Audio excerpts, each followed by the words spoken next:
Good evening, all of you. None of us require introduction from each other. All of us know each other. We have our Dr. Vijay Kumar today to speak on basics of OCT. And Dr. Vijay Kumar became a teacher at a very young age. Probably from past 8 years, he has been teaching. 8, 9 years, he has been teaching OCT. He is the one who was trained from the inventor of OCT in New York long back, and I had a privilege of hosting the inventor and whom Dr. Vijay Kumar and our Ravindran brought to Tanjavur. One day he was with us.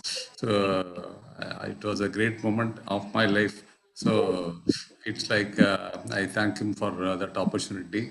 So he has been teaching OCT basics for almost 8 years. I have listened to him so many times, but still I have not understood totally. So I am happy that that he is teaching once again. Um, See, I use OCT. Everybody is entitled for their own opinion. So let me tell my opinion. It may be right, may not be right. I use OCT for only for post for stint opposition. Let him answer this question during his talk also. I feel I'm sorry if nobody should get offended. Sometimes OCT makes me undersize and underexpand myself. That is my feeling, internal feeling. So otherwise I would have put a 4 mm stand. It makes you to put a 3 mm stand. Some people might say that this is the right size. You have to that is the right OCT. What OCT is the right size, but the companies make only two stents, only small stent and big stent. They mount it on a different balloons. That's the thing. So it doesn't make any difference at all. And another thing I have is that when somebody says, yeah, it is 2.75, you take a 2.75 balloon and go to 20. Somebody is telling you, but I don't think that 2.75 will expand that the mic to that one more whatever. Because there's a plug, there is a calcium, there is a place where you have to consider so many things. So one of the expert and whom I want to say, he told me, I asked him the same question in US. He told me, it is Keshamurthy, it is your experience over 20 years which guides you, not that OCT. So this is my feeling. But of course, when there is a confusion, we don't know what you are dealing with. And a post procedure, two stent, bifurcation, all that OCT helps, or it helps others more than me. So, with these small words of my opinion, I request Dr. Vijay Kumar to give his talk on basics of OCT. Thank you.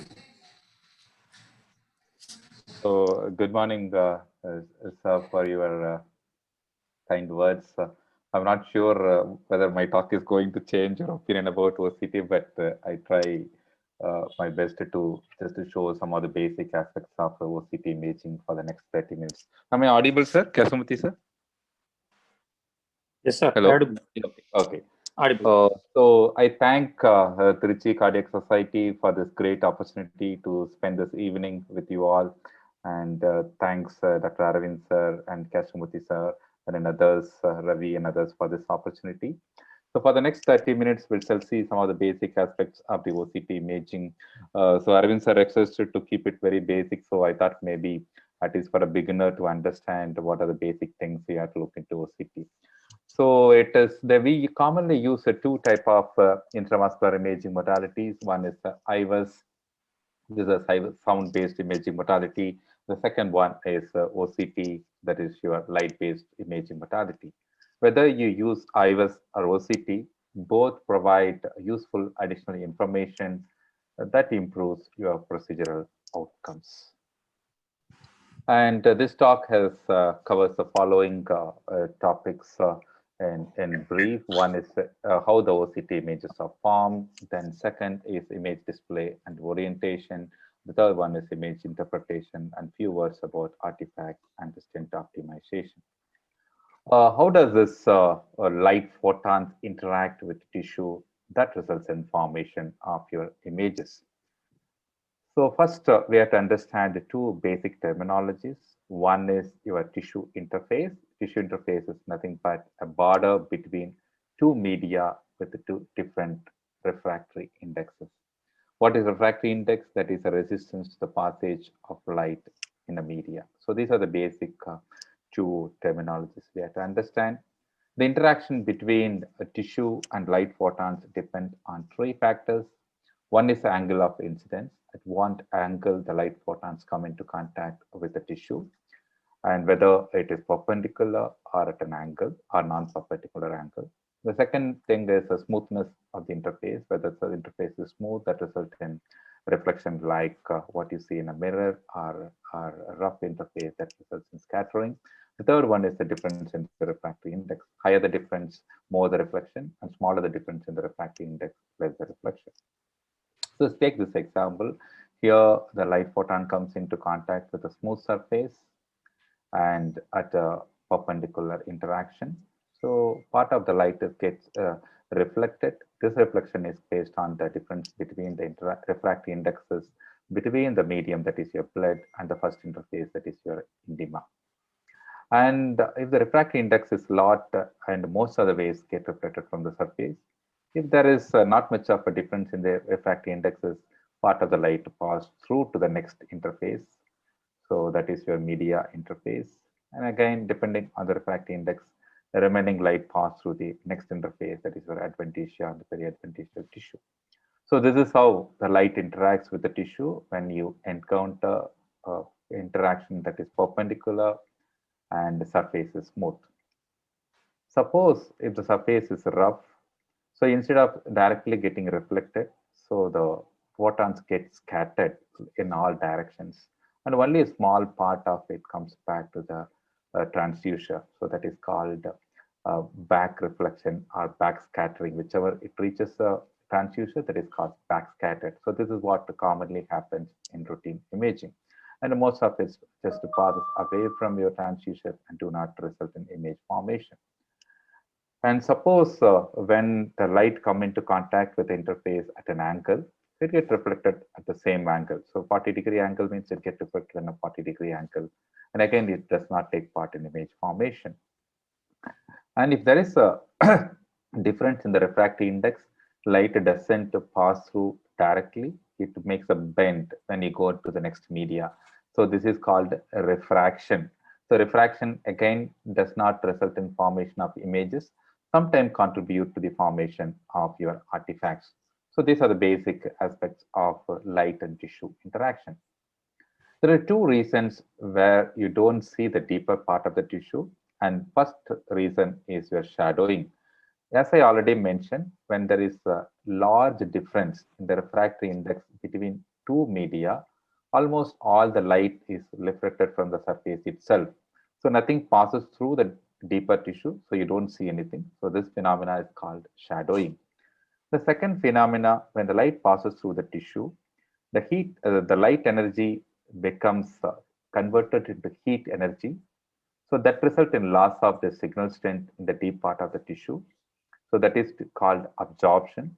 And sometimes there is also a reflection and scattering. So all these three phenomena, that is absorption, reflection, and scattering, that results in loss of signal strength in the deeper part of the tissue. This phenomena is called attenuation.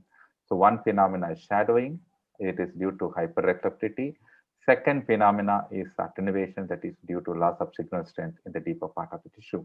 The third one is when the light comes into contact with the smaller structures like RBCs, it just gets reflected in all the sides. It is called scattering. That's why you have to remove all the RBCs during your OCT imaging. And there are the two basic information you need for image formation. One is the depth information, that is where exactly the tissue is located in the vessel architecture. So that is gained from the time the photons take to travel from the transducer to the tissue interface and back to, that is called flight, time of flight. So that is what determines your depth information. So here for intima, the light travels shorter distance, so it is the closure. For media, it travels a little longer. So you can just see that this is the second, more time and more the depth. And the advantasia, again, it takes a bit longer. And see here the third one. So this is the depth information. The second thing is reflectivity. Highly reflective tissue appears bright. So this advantasia, highly reflective appears bright. Media poorly reflective, that is appears dark. And again, intima, highly reflective appears bright. So this is how these are the two information that results in OCT image formation. One is a time delay that gives you depth information. The second is intensity or amplitude of reflection that gives you brightness information. So that is how the original imaging happens. You have a transducer here, and this transducer goes around the 360 degrees and get the information from the vessel wall based on the depth and intensity of reflection. That is how your OCT image forms like this. Just see this. So this is how the catheter moves around and the imaging forms like this.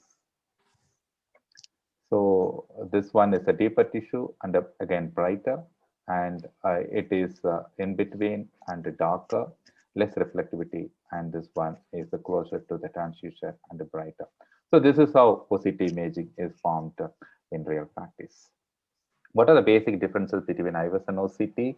Comparing to IVUS, OCT is 10 times higher resolution imaging, and image acquisition is about 20 to 40 times faster comparing to IVUS. And two important drawbacks, three actually. One is your scan diameter, which is one third of that. The field of view is one third of that of IVUS, and the penetration depth is again one third of that IVUS. The third thing is OCT requires contrast injection. So these are the three drawbacks with OCT imaging. Because it requires contrast injection, you can't be used in during CTO interventions and osteal stenting such as osteal right coronary or osteal left main or osteal graft intervention, or in patients with renal failure. And if you see the tissue characterization, OCT is much better for detection of any aspect of atherosclerosis or stent related optimization issues, except for evaluation of plaque burden due to its limited penetration depth. And the OCT and IVUS both forms images like histological sections. You can just see that they form images which are like histological sections. They do not have rotational orientation, so you can't call IVUS or OCT images as anterior, posterior, right, or left.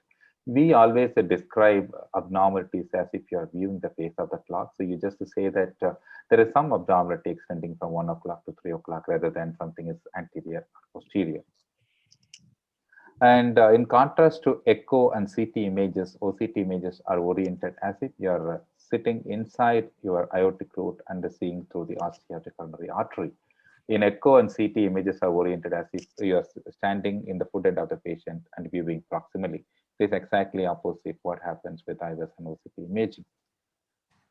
And the normal vessel with IVUS or OCT has two parts. One is your lumen, and the second one is the vessel wall. The lumen usually contains the imaging catheter and the guide wire, and the echolucent part. So in IVUS, because we don't inject contrast to display the RBCs, you see speckling pattern inside the lumen. In OCT, because RBCs are cleared with contrast injection, you see a darker lumen. And the vessel wall has three layers. The inner layer, which appears bright because it has a lot of collagen and elastin. The middle layer, that is media, which appears dark because it is poor in elastin and collagen and rich in smooth muscle cells that doesn't reflect light strongly. The third layer is your adventitia. Again, it is brighter because of collagen and elastin content. So this gives you a bright, dark, bright appearance to the vessel wall. And there are five characteristics that you use to interpret OCT images. One is backscatter, that is nothing but brightness of the image. Attenuation, again, is nothing but penetration depth. The third one is the composition, whether it has similar or dissimilar elements. And the fourth one is the texture, whether it has coarse or fine elements. And the fifth or important parameter is border, whether it has a sharp border or a diffuse border. If you use these five parameters, you can interpret most of the OCT images. And to go through these are the images. Take the first image. It is a homogeneous in appearance. It is made up of similar elements, and it has a high backscatter because it appears bright, and low attenuation because you are able to see the deeper structures. And if you have these three characteristics, this is a fibrous block. And take the second example here. Here you can just see that it is again a homogeneous structure and low backscatter because it appears dark, it reflects light poorly. And see the penetration depth, again it is poor because you're not able to see the deeper structures. And if you see the borders, you are not able to clearly identify where exactly starts and where exactly ends. So it has a diffuse border. You have a homogeneous structure, low backscattering, high attenuation, and diffuse borders. It is a lipidic block. And take this one, this is a heterogeneous, so you can just see that dissimilar elements making up this block. And if you see it is a low backscatter because it appears darker. And if you see penetration depth is very good, you are able to see beyond the block, so that is it has low attenuation.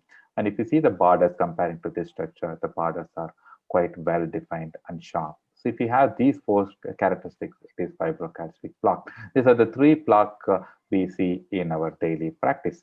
What are the intraluminal abnormalities? You can just see here, this is an intraluminal mass with a high backscatter on the surface and high attenuation. This is your red thrombus. And you see this mass, it is a high backscatter and a low attenuation. You are able to see the deeper structures. Here are not able to see the deeper structures. And here you're able to see the deeper structures clearly. This is your white thrombus. And if you see an intraluminal mass with multiple channels and intact media, that is your recanalized thrombus. And what is SCAD? SCAD is nothing but there is a split in the media. You can just see here. This is a media and it is split and accumulation of RBCs in the media. Even though that is not an intraluminal structure, this is the one commonly confused with the recanalized thrombus. When both might have similar appearance when this area recanalizes. If you have an intact media, that is your recanalized thrombus. If you have a split in the media, that is your SCAD. And the OCT, because it is high resolution, is possible to identify most of the features of vulnerability for plaque rupture. There are six features that have been identified as predictors of plaque rupture. The first one is a lipid-rich plaque. A lipid-rich plaque is nothing but lipid element occupying more than 180 degree of the vessel circumference.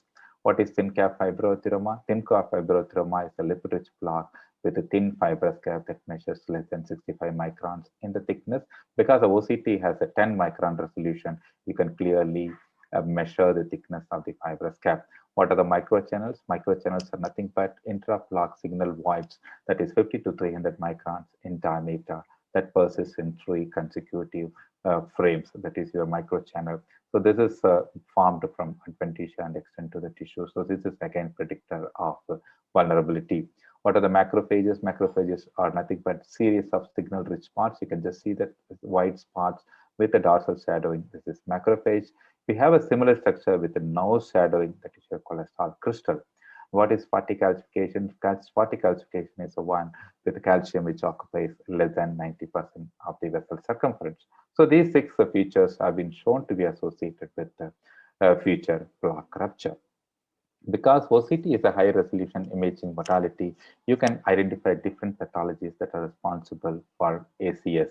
The, uh, the causes are broadly divided into three groups. One is the disruption of the fibrous cap, second one is intact fibrous cap, the third one is other causes. Under disrupted fibrous cap, we have two abnormalities. When you have fibrous cap disruption and underlying lipid block, it is called plaque rupture. You can see here, this is a lipid block discharge all the necrotic materials, and this is your fibrous cap and the defect. You can see the cavity here. So this is a typical plaque rupture. This constitutes about the 65% of all your ACS. The second one is again here you can just see the disruption of the fibrous cap and the protrusion of the calcium into the lumen. So this is your typical calcified nodule. This constitutes about 2 to 8% of all your ACS. Here the third and means second abnormality here is you have thrombus attached to entire fibrous cap, that is your plaque erosion. This constitutes about 25% of all your ACS. So this is a plaque rupture is the commonest, constitute about 65%. Plaque erosion, where there is no disruption of the fibrous cap and attachment of the thrombus.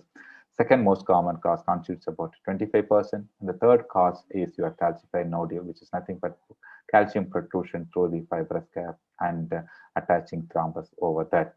Then other causes are tight stenosis. Here, this is an example of a tight stenosis here. This is an important cause of your ACS. And this one is your spasm here. You can just see that this is a vessel RCA which has a spasm which is evidenced by wavery intima and a thick media. And this is image, you can just see that very thick media. And so this is after giving nitroglycerin to spasm is another cause of ACS.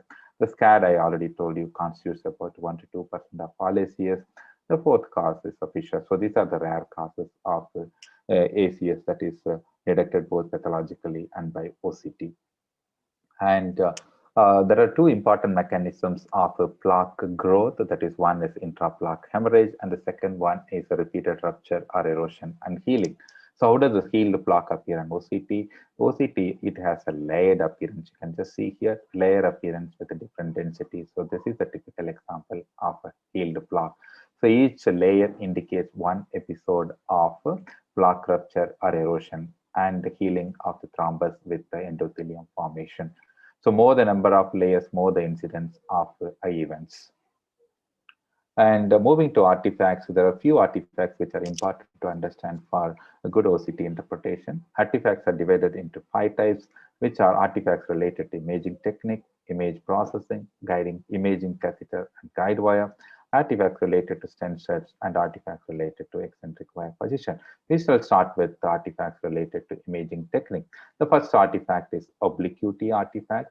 If you see the basics of OCT imaging, the OCT imaging is formed perpendicular to your transducer. Okay, when you have a parallel alignment of your guide wire and your transducer or the OCT catheter to the vessel wall. So this is your vessel wall, and this is your imaging catheter. So it results in formation of nice round images like this. Suppose your imaging catheter is oriented in oblique direction, so it is not in the central position.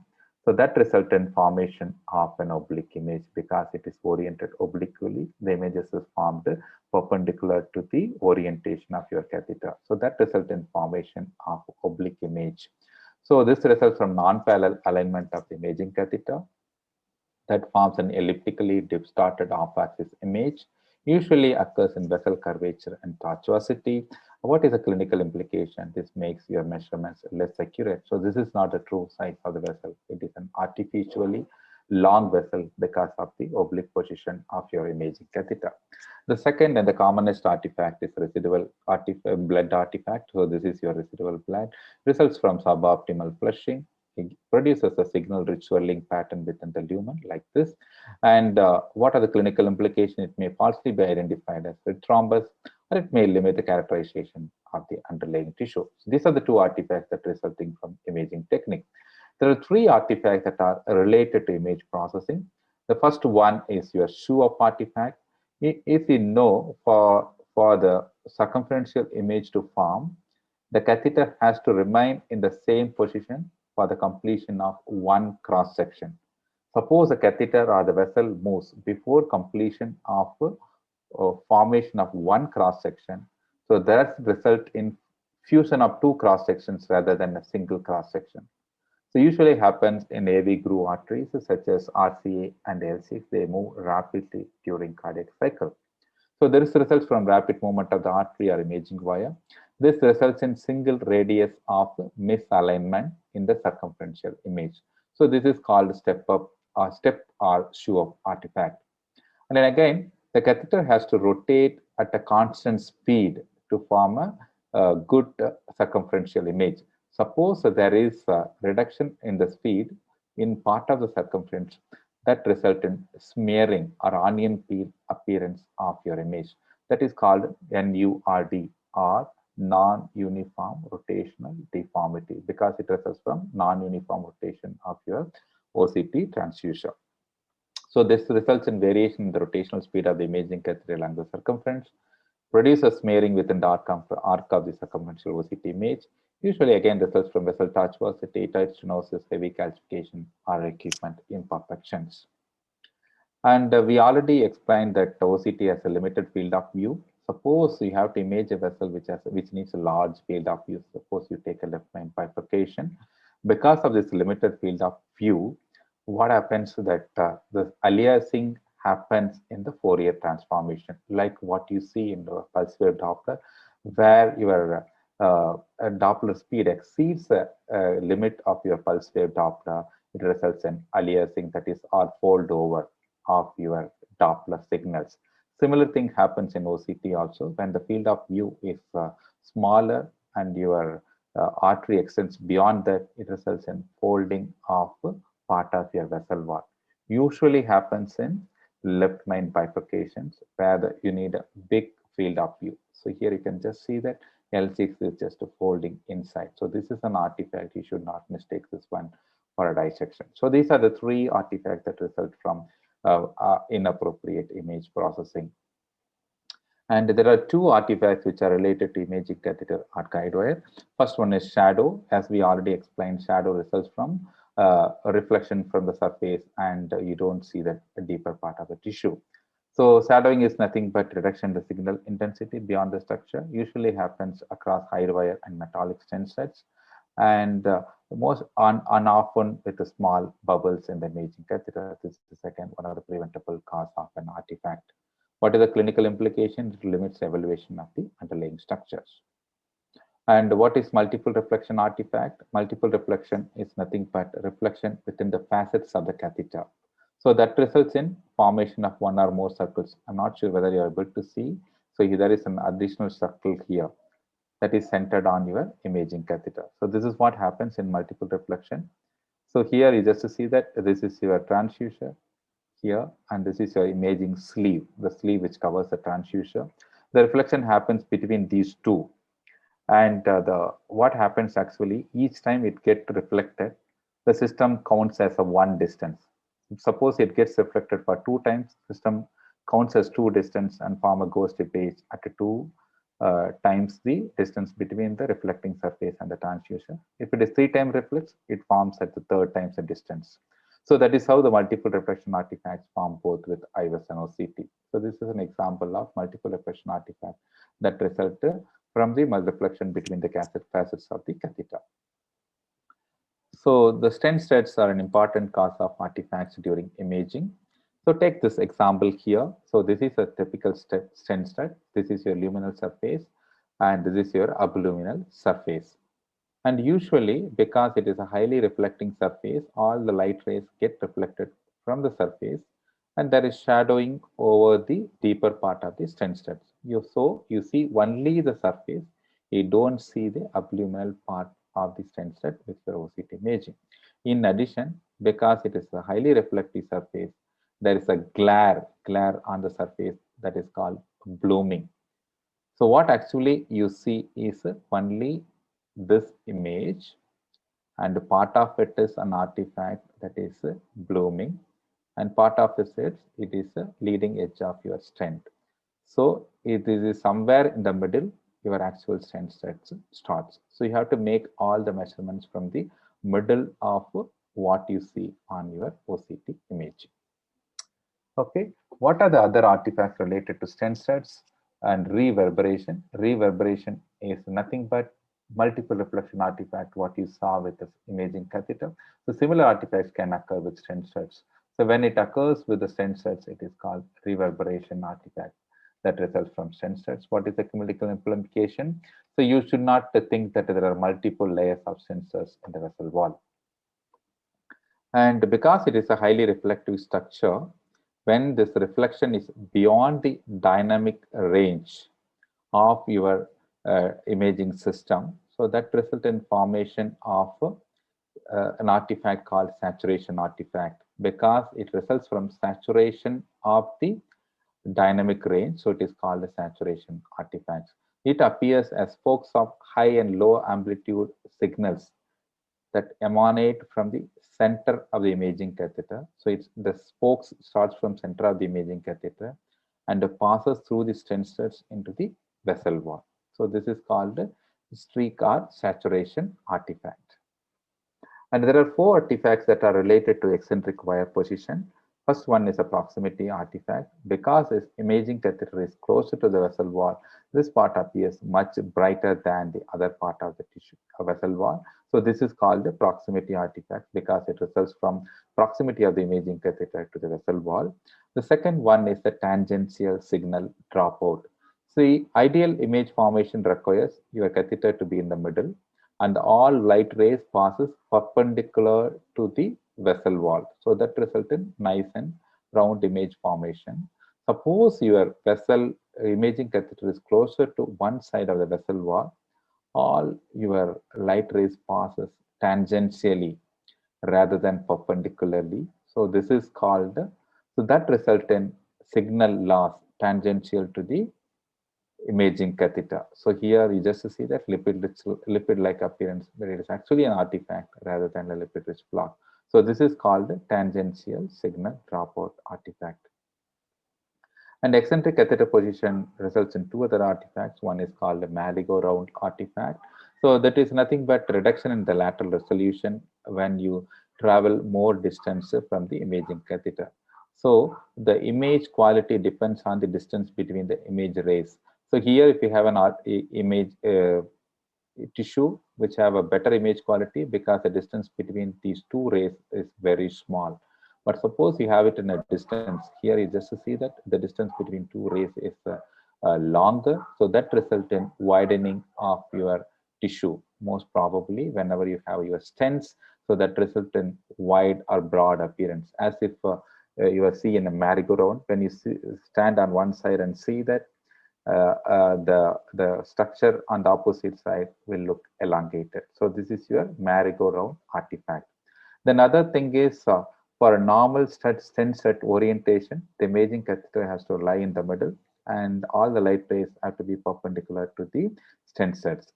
Suppose the light rays fall at an angle to the stent set, the system thinks that the stent sets are oriented like this rather than along the vessel wall. So that result in formation of stent sets that are oriented towards the images, stent set images that are oriented towards your imaging catheter, as if all the sunflower look into sun. So that is called the sunflower artifact. So these are the various artifacts that result in OCT imaging. So this completes artifacts, and moving to what are the clinical roles of OCT during PCI. One is your evaluation of plaque characteristics and need for lesion preparation. And the second one is stent sizing. Third one is optimization of stent deployment. And the fourth one is evaluation of device failure.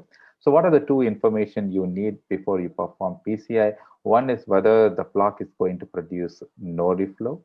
And second one is whether you need lesion preparation. The first one, whether it is producing no reflow, the two predictors of no flow is one, the presence of thrombus inside the lumen. The second one is the presence of lipid-rich plaque with the arc more than 180 degrees, particularly when it extends for more than 10 millimeters. If you have these parameters, that lesion is highly likely result in no reflow. So if you find these things, you should avoid aggressive lesion preparation and go for direct stenting, or you have to take other parameters such as distal filters and no reflow medications before your PCI. And whether you need lesion preparation, aggressive lesion preparation is needed in the presence of extensive calcification. So there is a calcium scoring, including three parameters. One is the calcium angle, more than 180 degree that is given 2 points. Calcium thickness more than 0.5 per 5 millimeter, more than 0.5 millimeter given a point, and length of more than 5 given 1 point. So more than 50% of the circumference, more than 0.5 millimeter, and more than 5 millimeter. So easy to remember as the 5. So when your score is more than 3 or more, you need rotational atherectomy or some form of lesion preparation uh, in calcified lesions. So how do you size your stents? And the stent sizing is based on the smallest reference vessel size. So how does it is done in OCT imaging? So once you take a pullback, the system automatically detects your lesion and identify your references. So the lesion is the most narrowed part. So here you just see this lesion, and the references are on either side of where you have normal or nearly normal appearing vessel architecture. So that is your reference. Okay. So here you just see that this is your distal reference, and this is your proximal reference, and this is your lesion site. And the distance between these two is your lesion length. And how do you size your stent? And stent diameter is based on the smallest reference vessel size. There are two ways you can size. when you take a lumen diameter, that is average lumen diameter, you take a maximum lumen diameter, minimum lumen diameter, and identify an average. That is a lumen-based approach. The second one is you take an average external elastic membrane diameter, maximum plus minimum divided by 2. So you get an average external elastic membrane or vessel diameter. Suppose if you want to use a lumen diameter, you upsize to the nearest 0.25 because this is 2.6. Nearest 0.25 is 2.75. And because if you want to use external elastic membrane dimension, you take this one, it is 2.8. So nearest 0.25 is or 2.75. So that is the way you size your stent. And the distance between two references is your length of the stent. Here your size of the stent is 2.75 diameter and the length of the stent is, because the lesion is 14 millimeter in length, so you use a 16 or 18 millimeter stent. So that is how you size your stent. So once you implanted your stent, you have to see 6 parameters for optimal stent implantation. One is expansion, second one is apposition, third one is your geographic miss, and the fourth one is dissection, fifth one is hematoma, and sixth one is prolapse. We shall go through all these things briefly. So if you see various studies with IVUS and OCT, one of the most important parameter is your stent expansion. So that is an important predictor of your outcomes.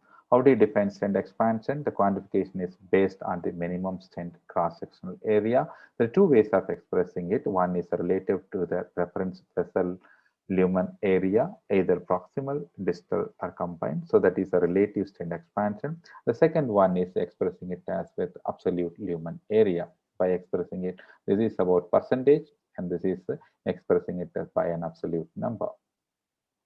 So we will start with the relative expansion criteria. There are different criteria that have been followed in different studies.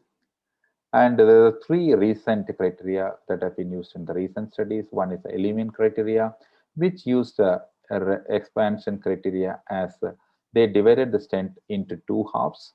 The distal half should be, minimum stent area should be more than 90% of a distal reference to lumen area.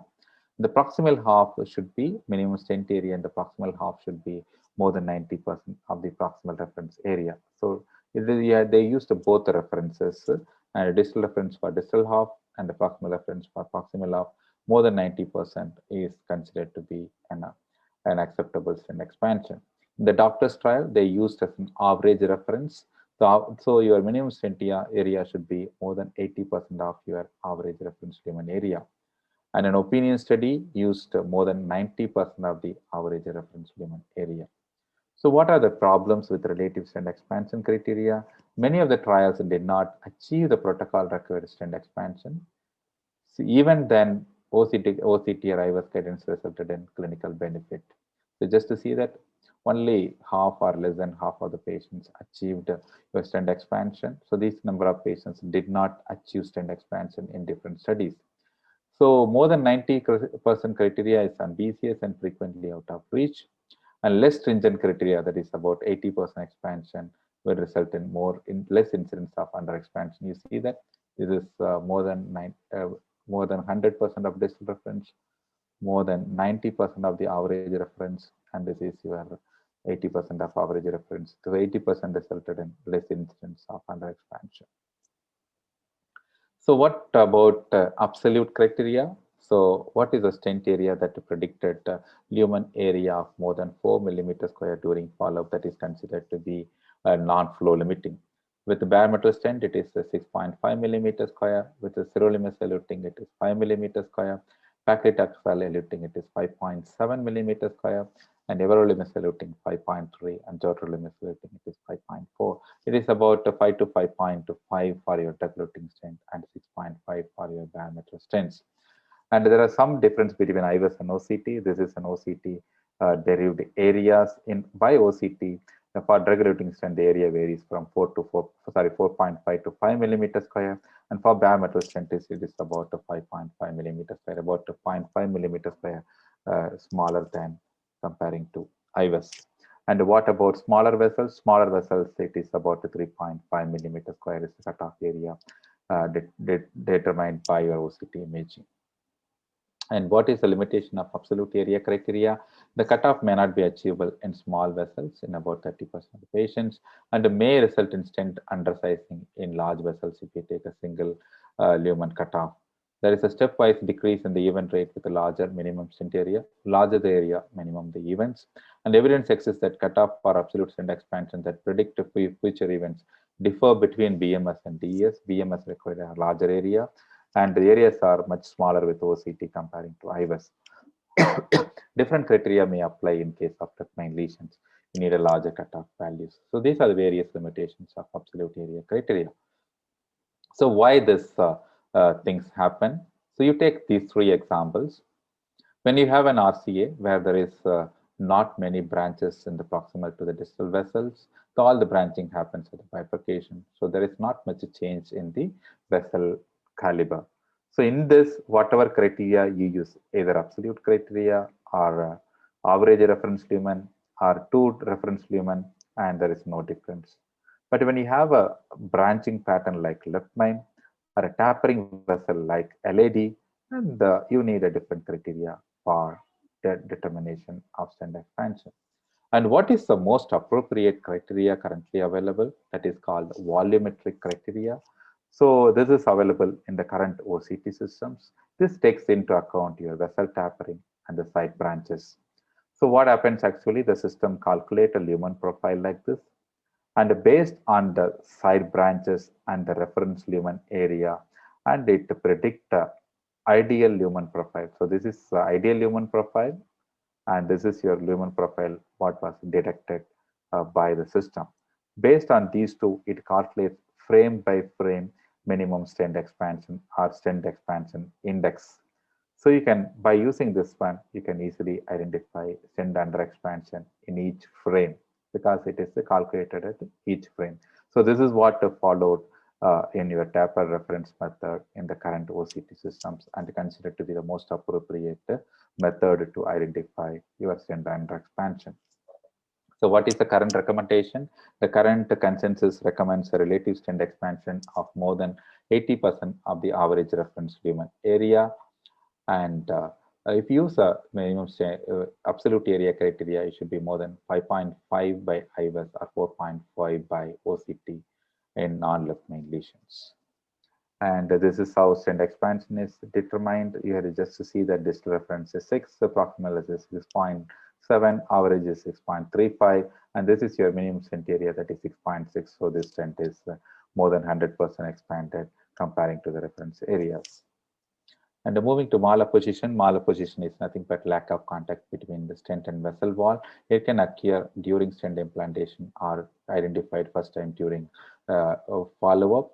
So acute stent apposition, malapposition occurs due to three reasons. One is under deployment related. Here you take the 3 millimeter vessel and you put a 2.3 millimeter stent, deploy it at low pressure, and you find a malapposition that is called under deployment related malapposition. And you take a 2.5 millimeter stent, even you deploy optimally, that result in malapposition that is called under sizing related malapposition. The third one is when you have a calcified plaque, so even though stent is well expanded, it is not allowed to go to the vessel wall, that result in malapposition. So that is called plaque related malapposition. So this one is under deployment or under sizing related, and the third one is plaque related malapposition. And when whatever malapposition that is left during stent implantation, it may heal by new intimal growth during follow-up, or it may remain during follow-up, that is called persistent incomplete malapposition, sorry, persistent incomplete apposition, or the malapposition which was not there during stent implantation can develop during follow-up, that is called late acquired malapposition, that can occur either due to thrombus resolution or from vessel wall toxicity. So this is the one that has been associated with more incidents of adverse events. And this is how you measure malapposition. So you have to make the measurements from the middle of the stent cells, as I already explained. There are three type of apposition that have been classified. One is embedded, that means more than 50% of the stent stud is gone into the vessel wall. Protruding, where stent is supposed but less than 50% gone into the vessel wall. The third one is, this is an example of malapposition. So opposition can be embedded opposition, protruding opposition, or it is malopposed. So this is how you classify stent opposition. And so when does this late persistent malopposition, or how much opposition which can malopposition we can accept? In case of newer stents, it is about 350 microns. In case of older stents, it is about 275 microns or 285 microns. And another study has shown that anything less than 400 microns, that is covered by your neointimal growth. So what does so current guidelines? Sorry. So what is the importance of acute malposition? So there are many studies which have not shown any clinical implication of acute malposition. So whenever your stent is well expanded, acute malposition does not make any difference in the clinical outcomes. And what about late acquired malposition? Is just to see that this is a 10-year follow-up study from South Korea. Late acquired malposition, that is what I explained as a fourth type of malposition. So that result in adverse events, both may either increase in MACE and increase in stent thrombosis, even though there is no difference in the death and the TVR and the TLR. So what about the stent thrombosis? Even though acute malposition is not associated with increase in the incidence of adverse events in prospective follow-up studies, and most of the studies with OCT studies with stent thrombosis, malposition is an important finding. So all the studies have shown that whenever there is a malposition of more than 400 micron in the gap and extending for more than 1 millimeter, that is what found in these various studies of stent thrombosis. And based on this, current guidelines recommend acute malposition less than 400 and less than 1 millimeter, you don't have to treat it. And anything more than that, try to oppose the vessel to improve your endothelialization. And the malposition, particularly in the proximal part of the vessel, I think you have to try to correct as much as possible because that is the one which result in problems when you try to rewire during second intervention. And late acquired malposition is the one that result in increased evidence of late or very late stent thrombosis. What about geographic miss? Geographic miss is the length of the intruded stenotic vessel not fully covered by TES. That has been shown to be associated with increased incidence of adverse events. So it is very difficult to identify a good vessel. So what is the appropriate this thing? So here these are different studies, your edge disease, and that has been shown to be increased incidence of edge restenosis. So what is the acceptable amount of edge disease? Because it is very, very difficult to identify a pristine vessel for landing your stents. If you are using IVUS, you have to identify a place which has less than 50% of your plaque burden. That is an appropriate landing zone when you are using IVUS. When you are using OCT, you have to identify a place which is free of lipid-rich plaque, because lipid-rich plaque is the one that has been shown to be associated with increased incidence of edge restenosis. And the second criteria is a lumen. You have to identify a place which has a lumen area of more than 4 millimeter squares. So avoid lipid-rich plaque and identify a place which has more than 4 millimeter square lumen area. So that is what based on OCT. What about edge dissection? Edge dissection is a loss of intimal continuity or breach in the intimal continuity. There are different types based on the morphology. One is a flap type dissection. The second one is a punched out dissection. Third one is double lumen dissection. And the fourth one is a fissure type. And based on the axial extent, whether it is in the intima, that is called intimal dissection, extends to the media, and extends to the adventitia. So this is based on the uh, axial extension. And these are the various parameters we use to define measure dissections in different variety of these things. So most important things are how much arc it occupies, how long it extends, and what is your minimal lumen area.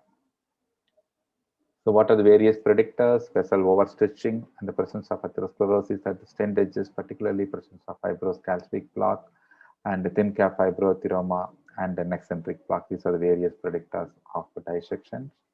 And most of the OCT detected dissections are minor and they heal without adverse events. So this is a minor dissection that heal during follow-up.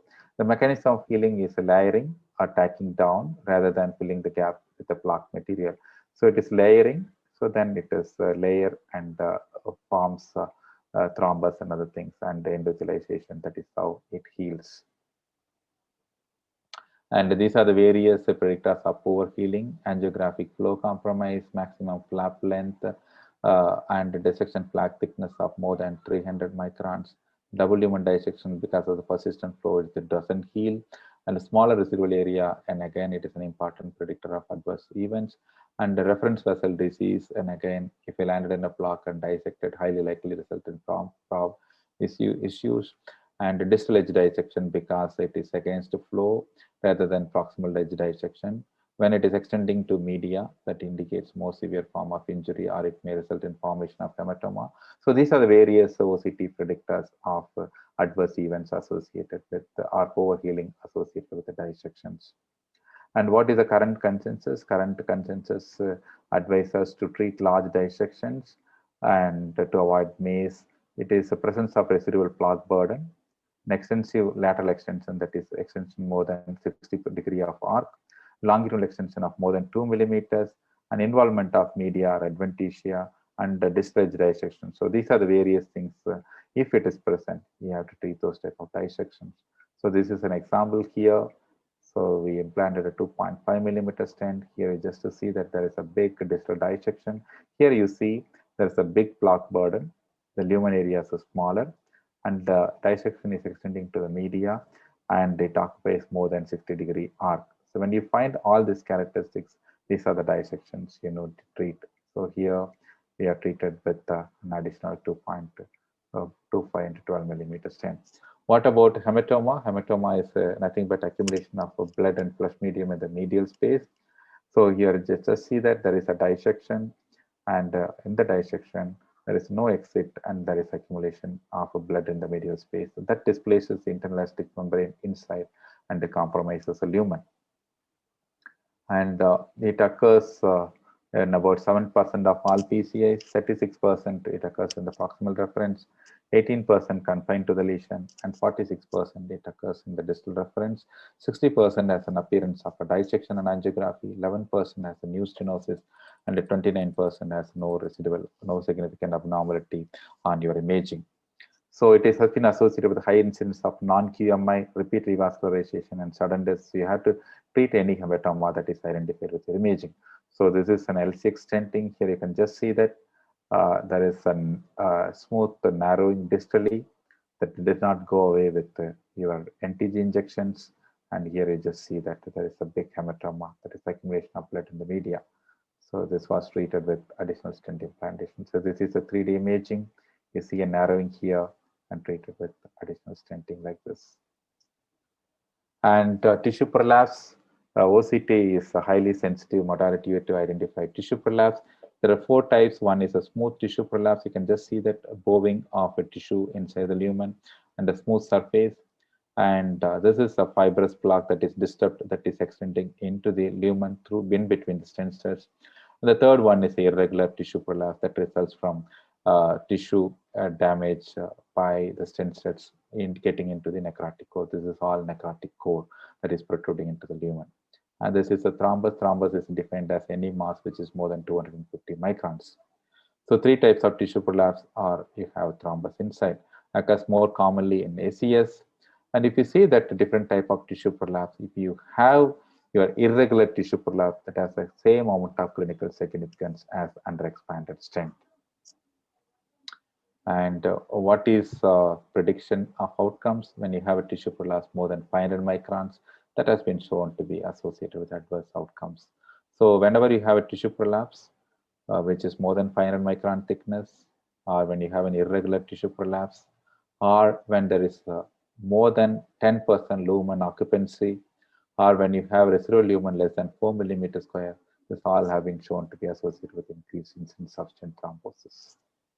So to summarize the various OCT criteria for optimal stent deployment: good stent areas more than 5 millimeter square, full lesion coverage, landing in an area with more than 4 millimeter square, no lipid risk plaque, no edge dissection, hematoma or tissue prolapse, and good stent deposition. You implant this This way, your event rate is about 1.5% at 1 year. And follow-up examination, so OCT identified different type of stent coverage. So there are three types. One is this is a covered stent, it is an uncovered. So this is an example of embedded and covered. This is protruding covered, and this is malapose and uncovered stent sets. And the neoedema, three type of neoedema. One is a homogeneous type, and second one is a layered type, and third one is a heterogeneous type.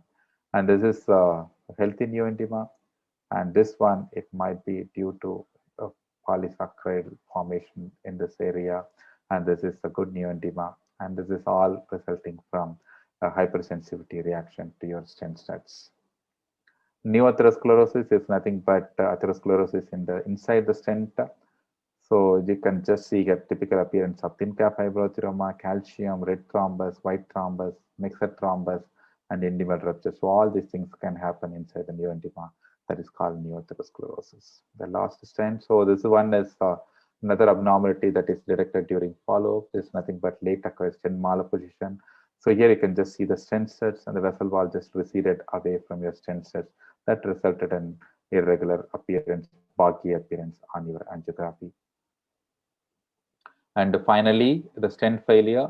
So OCT identify most of the causes of your stent failure. Most of the early stent failure result from your procedure related, either result from under expansion, edge dissection, and geographic miss, or your and then later ones occur from neoendomal hyperplasia and neoatherosclerosis. Thank you.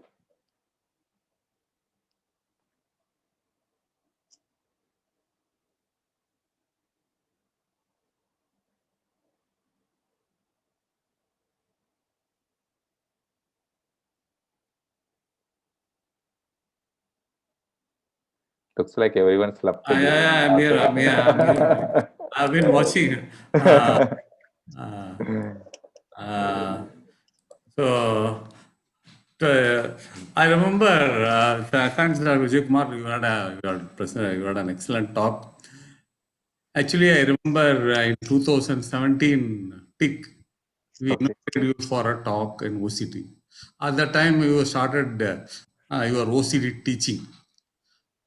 You couldn't come, you said, you have mailed your talk to me. So Yeah, yeah. I was going through it for 5, 6 times actually. Okay. So I had the talk in my laptop.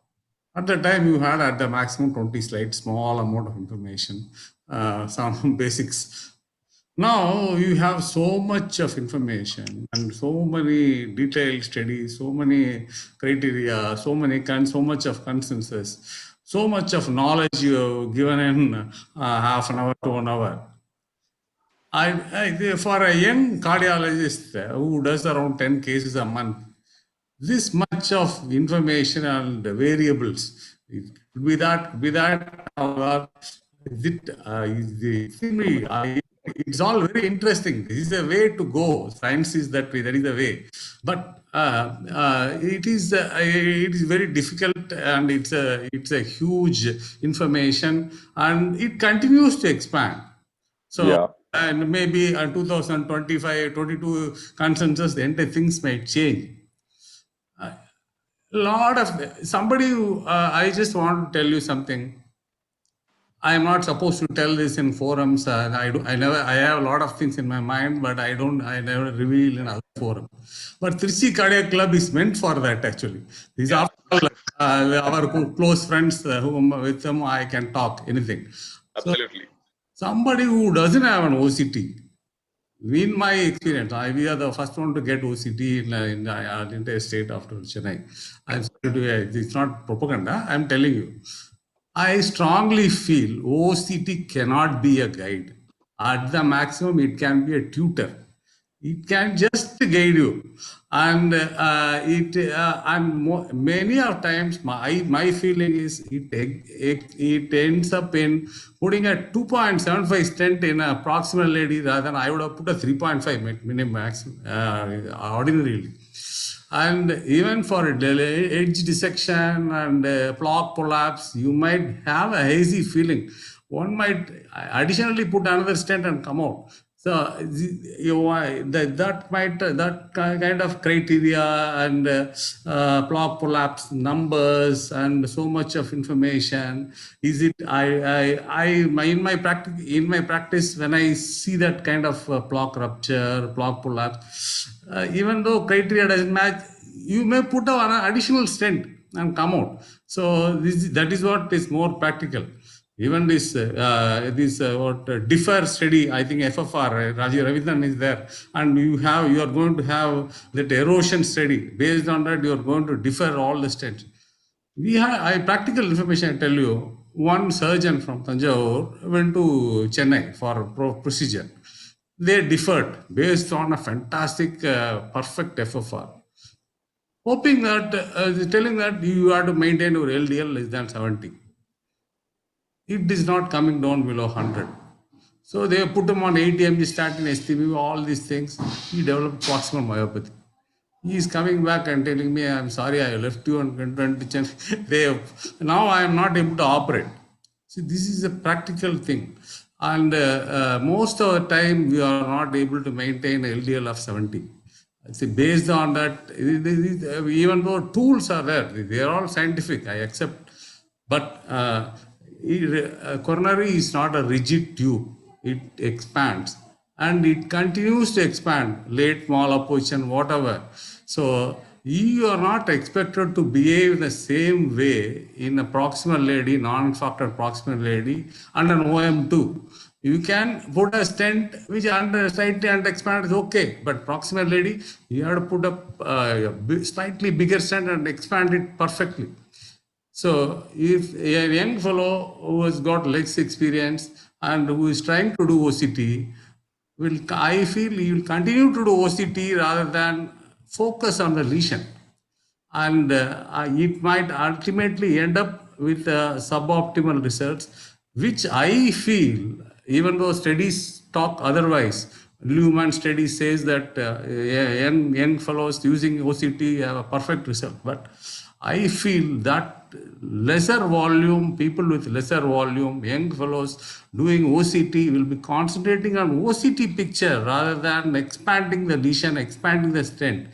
And the sizing and length side difference doesn't make much it may make a difference. Ultimately, nature that heals. That is, and so my feeling is that OCT can be best a tutor. It cannot be a guide, and it is your ultimate and a particular thing that helps in a particular patient.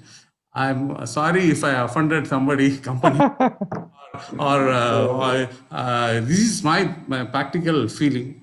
I Definitely. open for discussion. Or Marimuthu, Dr. Ravindran, all seen. They have a lot of. They must be having a lot of questions to ask you. I don't want to stay. Thank you. Thank you. No, sir. And can I give my opinion, sir? Because it's a closed circuit. Whatever you are very explicit, and it's true also. Whatever you say, my input is like in your kind of a thing is it's not that at least I think Dr. Vijay Kumar will also accept it. It's not that we need to do OCT in all cases. In specific cases, you do the OCT, and you getting the OCT trained eyes. You repeatedly be in a center where the OCT is done and get a training of what will be probably there. And I feel that even before doing a OCT, we should have an exact question, like an yes or no question, and then we do the OCT, and then we take a call on that. Otherwise, in all cases, if you're going to do OCT, as you said, we may find unexpected findings, and we sometimes we get stuck up without knowing what to do. So my opinion is like you have some angiographic difficulties to make a decision. In that scenarios, if you are doing OCT with an yes or no kind of a question in your mind, then it will definitely give an answer. Otherwise, routinely doing an OCT may like specific indications like a left main lesion or an ectatic segment you have landed a stent and then you want to see, or you want to do an edge dissection you want to see, those are all fine. But routinely doing an OCT, as you said, we will be concentrating on unnecessary things, especially for junior people who has not had enough angiographic knowledge and OCT. What could be on an OCT in a given angiographic picture that kind of a training will definitely help. And I always feel that an imaging, not just OCT, an intravascular imaging guided eyes, trained eyes, is more important than actually having the OCT machine in the or doing OCT in all cases. I hope that's the answer. That's how I take this imaging modalities. Like Marmus, you have something to add? I'm not doing OCT. Yeah, it's yeah, one need not bother actually. That is my feeling. And one more good thing which I recently have come across. I have done not much many IVLs, intravascular lithotripsy, only three I have done. I feel that differentiating between medium calcium and what is that? Internal calcium. And medial calcium OCT helps really. So one way this is going to be a future indication definitely for OCT, because if it is there, then you don't do rota, you try to put IVL, and that is one definite indication. I feel OCT helps, and maybe in bifurcation and all that, final result it helps. Yeah, that is means whatever you talk and this thing, you have to be practical. You can't do OCT in all the patients. But really, it makes a difference because we all started as doing angioplasties without Iverson OCT. Maybe I think so many angioplasties done with that, but now maybe I don't know, maybe a little biased in our place. Maybe we do around 140, 150 angioplasties a month. The close to now it has become 60, 70 cases with IVS or OCT guided now. Maybe I think people do little more complex cases of this thing. Uh, Maybe I think it is now we use a lot of work catheters and other thing doesn't make much time, but only one thing, when you finish on the case and come out, it gives you a lot of comfort, particularly in a complex case, put a left main and you're sure that you're dilated to the 5 mm balloon, or sometimes even we are dilated to the 6 mm balloons, all this. But regular cases, I don't think it makes any big difference. So in a primary PCA, you can't be using OCT and sitting there for hours. But when you have problem, when you see that there is, definitely you need an answer, and that way it helps. And complex lesions for sure. When you have a calcified lesion, when you have a bifurcation, when you have a left main. So those type of cases, even you see studies, more complex lesion, higher the benefit of imaging. Type A lesion, I don't think it makes any big difference. So I think maybe judicious use, not for all the patients. Maybe you end up using 15-20% of your volume rather than using 60-70%. I strongly accept, yeah, our complex cases and the kind of center like yours, and where you do only complex cases, all simple cases are done at the periphery, and you get only very bad cases. And you have to have OCT. I am not denying the fact that imaging helps and guides everything. I understand, but there are some people who say that without OCT they can't do. That is That is what I want. and that is how Abbott has motivated, I think, people. Yeah, that is what I want to dispel. It can be done with your, but if you have OCT, it helps you. And another thing, there are many people, they do OCT, but I'm not sure whether they're taking all the information from that then taking and giving this one. See, suppose you find something, and whether they're correctly interpreting and addressing that is also there. So for sake of doing also doesn't make a big difference. And as you said, maybe 10-15% in a high volume center. And maybe if you do 100 angioplasties, that is 15-20 cases, you may end up doing IVS or OCT. So that is how it should be taken. Even in US, it is only 5% or 10%. Except in Japan and Korea. Japan, they have 100%. Korea, maybe say 60-70%. Sir, this is very well. Yes, sir. In 2019, I have been to Korea. Yeah. So their newly trained fellows, they were saying they find it very difficult to do PCIs without imaging because they are trained in that way. Absolutely. So in even peripheral Korean. Yeah. Come. Yes, so in peripheral Korean centers, so they need fellows who can do stenting without imaging. They are having more demand. And the fellows were discussing like that. Yeah, that is a true. Actually, even Japan recently, last year, Akasaka was telling none of his junior doctors can do angioplasty without IVS or OCT, it seems. So only the senior most guys who are trained under means angiographic agent they can do. So that is a way you train now. Now most of the people know. Previously we used to use smaller stents and this thing, but after the IVS and OCT, now even angiographically we use bigger stents. We post dilate. We use bigger balloons. All these things we learn from OCT or an IVS. And one thing I may be a little different from Dr. Selamuthi sir, means Keshamurthy sir is OCT results in undersizing. That may not be true because we are putting bigger stents after using OCT. Yeah, that's what it usually results in oversizing, no, sir? That's what. Bigger size or correct size stenting. And now after using IVS, we are putting many patients on 4 millimeter stents in proximal LAD, 3.54 very commonly. Previously, we never used to do. And dilating left mains with 5 millimeter, even 6 millimeter balloons. Those we have hardly done in olden days, means at least 5-6 years back. And particularly when the patient comes with the problems, it makes a huge difference, particularly stent thrombosis. Yes, at least we can aggressively post dilate without the fear of getting perforation. Yeah. That's what, because left main bifurcation perforations are going to be catastrophic. Disaster. So it's a very simple. Once you pass the IVS catheter, just take the measurement, then we can very safely and confidently. And then again, if you find an eccentric calcium, you are even more cautious. So not to rupture the vessel. So you just dilate, and once you get an acceptable expansion, just come out rather than overdoing things. Because angiographically, it will always look underexpanded. So eccentric calcium, you go with 1:1, sir. If No. suppose if it is showing 5 mm.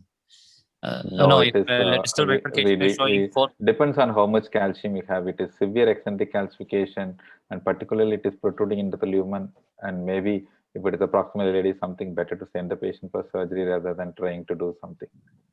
Eccentric calciums are very, very difficult. Even IVL doesn't work in eccentric calcium, particularly when you have protruding ones. But most of the time you end up with reasonable areas where we don't aim for a perfect 100% or 90% expansion. Even those type of lesions, 70-80% expansion, we just accept if the lumen areas are good and come out. So 5 millimeter square is acceptable, sir, in non-left main OCT. That is what they say. Even Gary Mintz was telling recently, anything which is bigger than distal reference. That is what is in ultimate study. Anything bigger than distal reference and anything more than 5 millimeters square, if you meet these two criteria, and it is acceptable, he says, because the event rate in ultimate, if once you achieve these two criteria, it is less than 1.5%. Thank you, sir.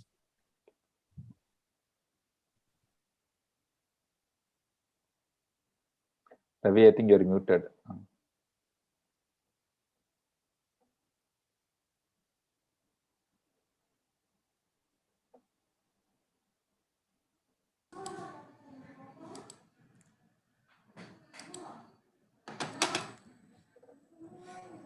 So, uh, so it's like OCT is like going on a tour and not enjoying the place and trying to take pictures.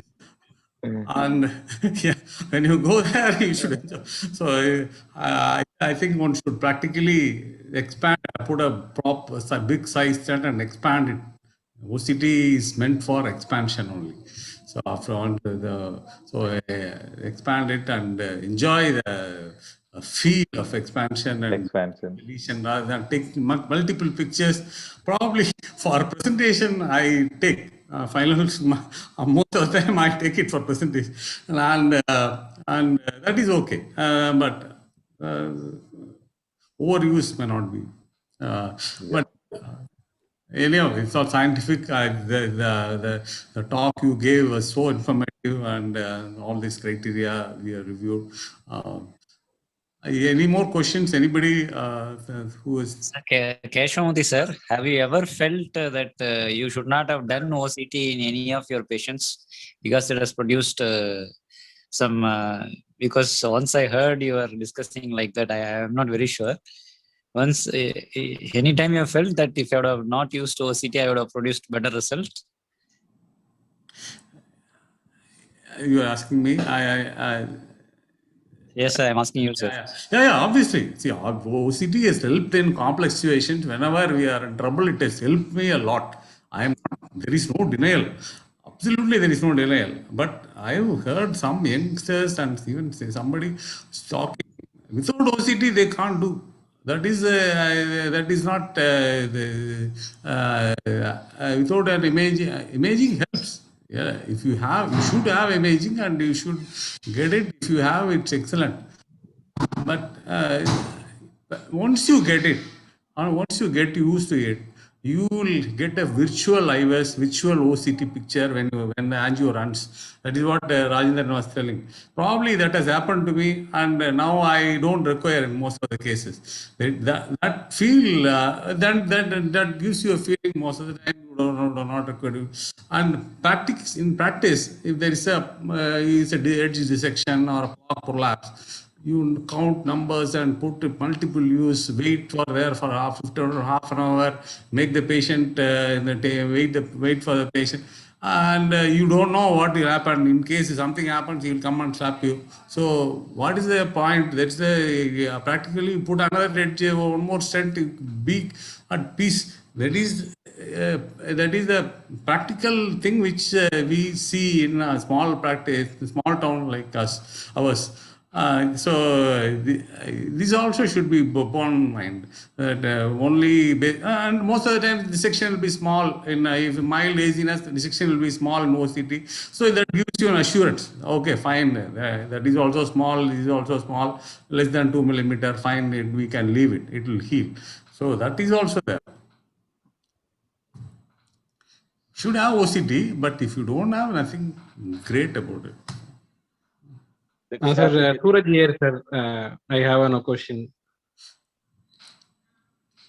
Right? Hello, sir. Yeah, you are. I'm Suraj here, sir. I have a question. Suraj is there. Regarding Suraj will ask them some questions. Sir, we have this clear-cut cutoffs of MLA for significance of left main with an IVS, and do all those criteria like 6 millimeter or 4.8 millimeter stand good for OCT also, sir? And also, I recently had a patient did an angioplasty osteal LAD, but distal to the lesion that was a borderline disease by angiogram, and patient was not willing for going for an FFR or IFR as an imaging modality. We did an IVS of the distal to the stent lesion.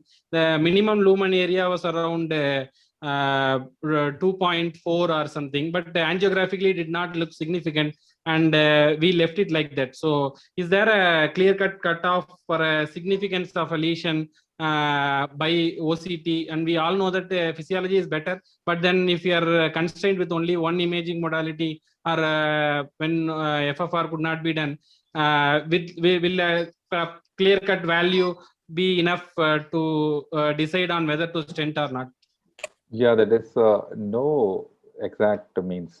Different studies had different values, and it is very difficult to say a single area will be. So suppose you take proximal LAD, they say 3 millimeter square. Distally, it will be even 1.9 millimeter square is enough. But the recent study has shown that when you have an area less than 2.5 or more than 70% stenosis by human reduction criteria, or you have a ruptured block. So these are the three things I've used. So that lesion may be significant. Or you have another study, combined study, which has shown that lumen reduction plus thin cap fibroadenoma. So if you have these things, the lesion is highly likely significant. And if you have a clear fibrous block, any lumen more than 2.5 should be okay in a distal vessel. Proximal vessel at least 3 millimeter square. But the lesion should be a stable lesion.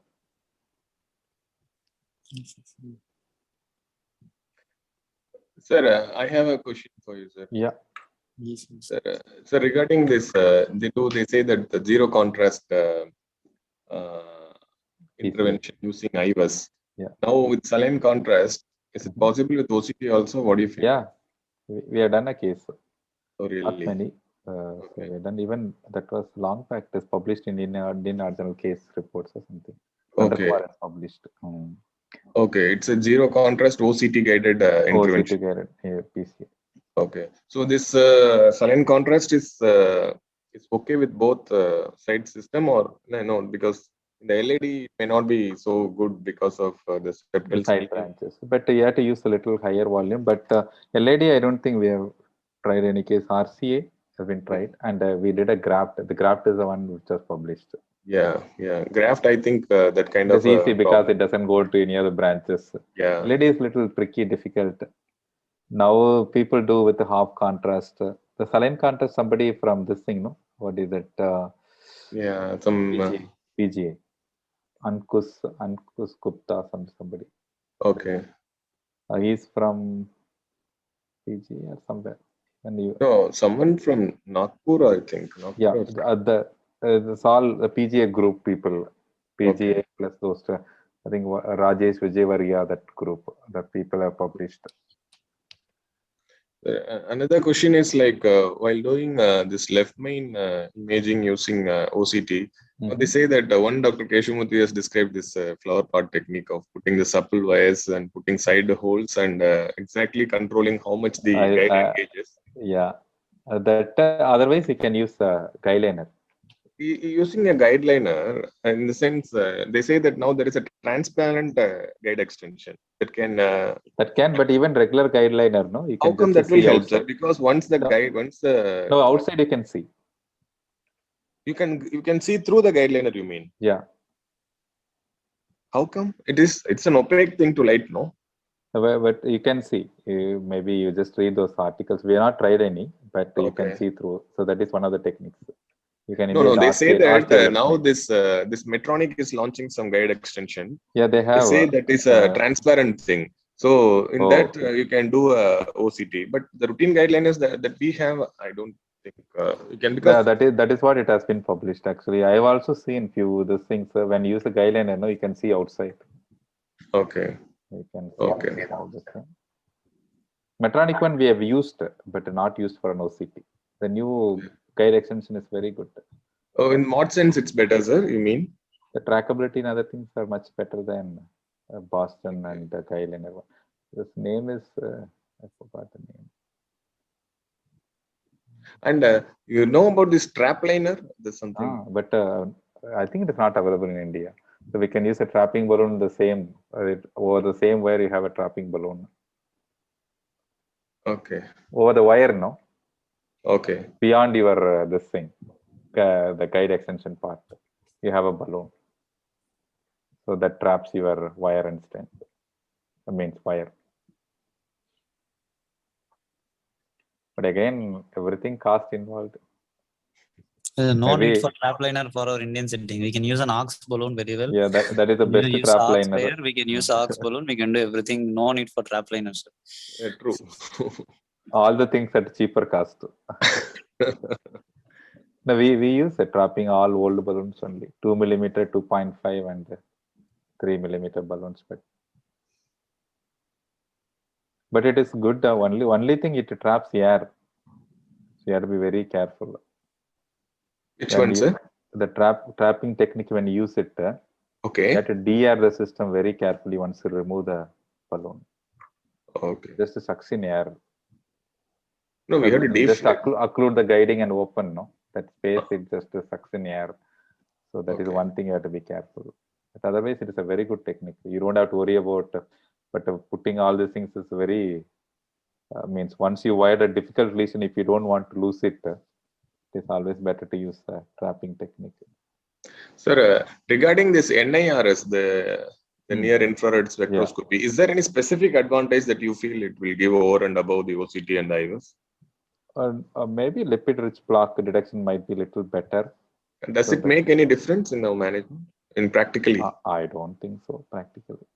But see, day for yesterday, not day for, I think Wednesday we did a nice case. So one of my case for RCA, so that guy came with inferior volume, evolved inferior volume, but so recanalist means RCA had approximately 90% stenosis and another lesion with a thrombus. I thought we give heparin for a few days. We gave heparin. Distal, this one went off. So proximal dilated, and no flow was good and other things. Then did an IVUS. IVUS showed all attenuated plaque, long, extensive. I was just telling, so this guy may give problem. We put a stent in, everything came inside. Everything came Inside, full plaque prolapse, almost occupying the entire stent, more than 50% of the stent. Then we did a little balloon dilatation, kept it for a long time. Other things, somehow it reduced to less than 50% with a good flow area. Kept the patient on GB2B3A. Fortunately, it is all thrombus, I think, most probably, and some this thing. But definitely, even we could, before putting the stent itself, we know that this stent is going to be in trouble. Because such it is based on IVUS findings. Okay. And another OCT patient, then full of this thing, then we have to put an additional stent inside the stent. Particularly when you have flaps and other things. So that two cases we have done, put an additional stent. And you may remember one of the case done during 2019 IPCA. Remember Raj Save did a case? You might have seen. Raj Save and Lakshmi Das did the first live case. People were commenting tissue prolapse and this thing. Same night he had stent thrombosis. Okay. Huge stent prolapse.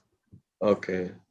So definitely imaging makes some difference, at least in difficult cases. At least I can't say that all the cases. No, even if you are done angiographically, But angiographically nothing was seen. Means nothing great was seen inside the stent. Okay.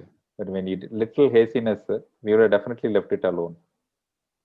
So what better in tissue prolapse? I don't think we can do anything unless only thing we can do a prolonged balloon inflation. Other than that, inflation. But maybe see if the OCT shows thrombus like this thing, we can just try to aspirate. Okay. We can try to aspirate and just try to mobilize everything distally. Don't worry about distal embolization or anything. We don't want the stent to get clotted, right? So if it goes to the distal vessel, some infarction, we are okay, happy. So try everything to at least to get a good flow area. So once flow area is good, then stent will not get thrombosed. Now it is imaging numbers have improved. 1 month we did last year 56 or 57 IVUS. In the last month. In 1 month. In the last month. Last month might have been closer to that. Okay, in the sense out of the 140 PCS, 1/3 at least, 1/3 image is done. Okay. So it is. I don't know whether it is maybe now people are used to it because quickly you can set up all the systems. They do no technicians. Now you don't need any doctor to interpret. Our technicians are good. They say that what is stent length, this thing is tuck. So the people don't have any inhibition. So previously, when you say I was half an hour extra, sure, nobody likes it. But now you say this case is IVUS is going to be, everything is ready before even you wire. So technically you mean that you do more IVUS than OCT? Both we do, but more IVUS. But OCT also we do. Okay. The reusability, little better with IVUS. So little better with IVUS, you mean? And you have this HD IVUS or the regular IVUS? Regular IVUS only. HD IVUS we didn't go for, but expensive. Okay, in the sense the console is same, only the catheter is different. Catheter is different. But and the cost is higher. Much higher. You could have seen, you could have tried it, how better it is, how much information. It is better, but it cannot reach OCTs. Yeah, that is true. That is absolutely true. But the regular. If catheter had been little better, OCT catheter, because the second time when used, all this coating, other things goes off, and we had to use Kasumuti's technique only. We had to push it. But otherwise, we can use OCT, all the time. For contrast, we don't have to worry about it. If we plan well, and that is the only small thing. We a little. I feel there are two advantages with OCT. One is the clarity of the image. The second is they have automated everything. So that OCT, you don't need any brains. Yeah. You do a proper imaging. The system gives you everything. Everything, yeah. And if you are trained table side controller, you don't even need a technician. Okay. For telling you all the values, and you can do it. Yeah. In the sense, you do like that? You have your control? No, we have, but we have a mobile system that is moved between labs. And you have a co-registration also? We have. Okay. Okay. And எப்படி இருக்கு திருச்சியில corona? மோசமா இருக்கு sir. அப்படியா? Numbers are getting higher. Our hospital is கேசமூர்த்தி always கூட சொல்லிட்டு இருந்தாரு, sir உங்களை டிஸ்டர்ப் பண்ணல, நீங்க போய் தூங்குங்க sir. No, he's listening actually already. இல்ல அவர் இப்பதான் சொல்லிட்டு இருந்தாரு, the cases have previously 100 reached 5 and again back to 15 சொல்லிட்டு இருந்தாரு இப்பதான். Yeah. People in corporation are saying that they've already had an instruction to start lockdown from 8th of April. அப்படியா? Maybe. They are not revealing போல இருக்கு. Yeah, they don't want to reveal also. At least 2 times or 3 times the number where they give on papers. Maybe till election they won't say anything. They won't reveal it. Election கூட அவ்வளவு பெரிய தீவிரமா இல்ல பெருசா, not like the usual elections. Now it is all digital marketing, sir. You go to YouTube or anything, any TV, anything, it's only ads now. I have never seen this kind of ads. நீங்க வந்து பயங்கர சீரியஸா patient பார்த்துட்டு இருப்பீங்க, ஒரு phone வரும், phone வந்தா உடனே பார்த்தா எலெக்ஷன் கேம்பெயின். போன்ல பண்ணி கேக்குறாங்களா சார் ஓட் போட சொல்லி? அது இது இருக்கு, ரெக்கார்டட் மெசேजेस இல்ல. Okay. That's too much. It's very difficult to predict which is that type of number இதெல்லாம். Okay.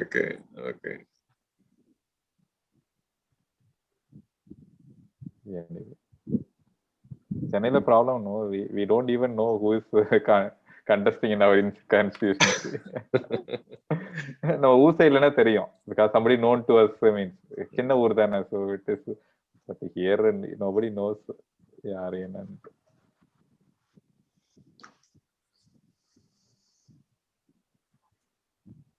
Anyway, now we don't see at all. ஏதாவது இந்த ஜூம்ல கேம்ல பார்த்தாதான் உண்டு எனக்கு. No meeting, nothing. That is the only thing we're missing Corona time. Otherwise, everyone is happy. So, you don't have to go outside. No, but we are meeting like this. That's enough, actually, I believe. So, at least everyone would have met in ITC for 2-3 times in a year. Some meeting. And maybe even peripheries. So, TIC meeting, Salem, Tanjore, Madurai. So all these things went off. This is your take on these things. That's corona vaccine and corona induced MIs. தெரியல. See, honestly speaking, corona induced MI ஒன்னும் பெருசா ஆஞ்சியோகிராஃபிக்கலி வெறும் thrombus இருந்து இல்லாம பார்த்தோம்னா எனக்கு ஒன்றும் ஞாபகம் இல்லை. Mostly we are thrombolizing, still primary பண்ண ஆரம்பிக்கல. We are about to start. We are still doing actually. In Trichy and peripheral centers we are doing. Apollo எனக்கு தெரியல, but we are not doing. Okay. So it is Ravindran, இது primary Covid டெஸ்ட்லாம் பண்றீங்களா? இல்ல sir, CD மட்டும் எடுப்போம் sir. CD மட்டும் எடுத்துட்டு சிடி நல்லா இருந்துச்சுன்னா சிடி அது மாதிரி ஒரு கேஸ் ரொம்ப நாள் பண்ணலாம இருந்தேன். திடீர்னு ஒரு ரெசிடென்ட் வந்து, sir ongoing chest pain 40-year-old நம்மள்ட்ட தூங்கிட்டு இருந்த டாக்டர் மிருகம் முழிச்சிச்சு.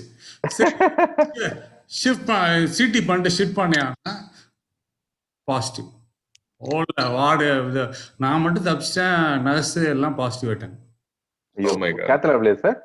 One case, yeah.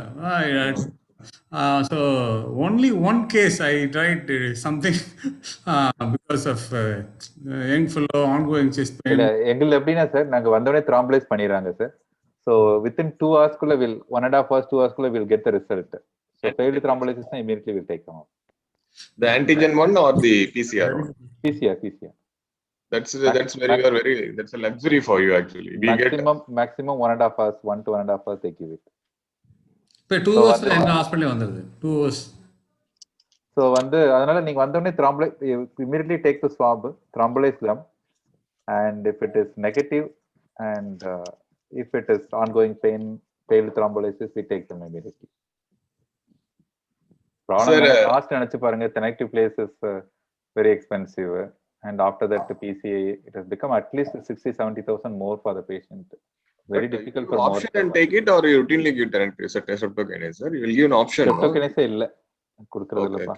either கொஞ்சம் affordable இல்லனா retiplase we are giving. Okay. Retiplase is little cheaper. Streptococcus is somehow, I think maybe none of our residents have seen. Maybe nobody is comfortable in giving it. They give only for stuck valve now. That is easy. 1 lakh போட்டு விட்டுட்டு போயிட்டே இருக்கும் அது.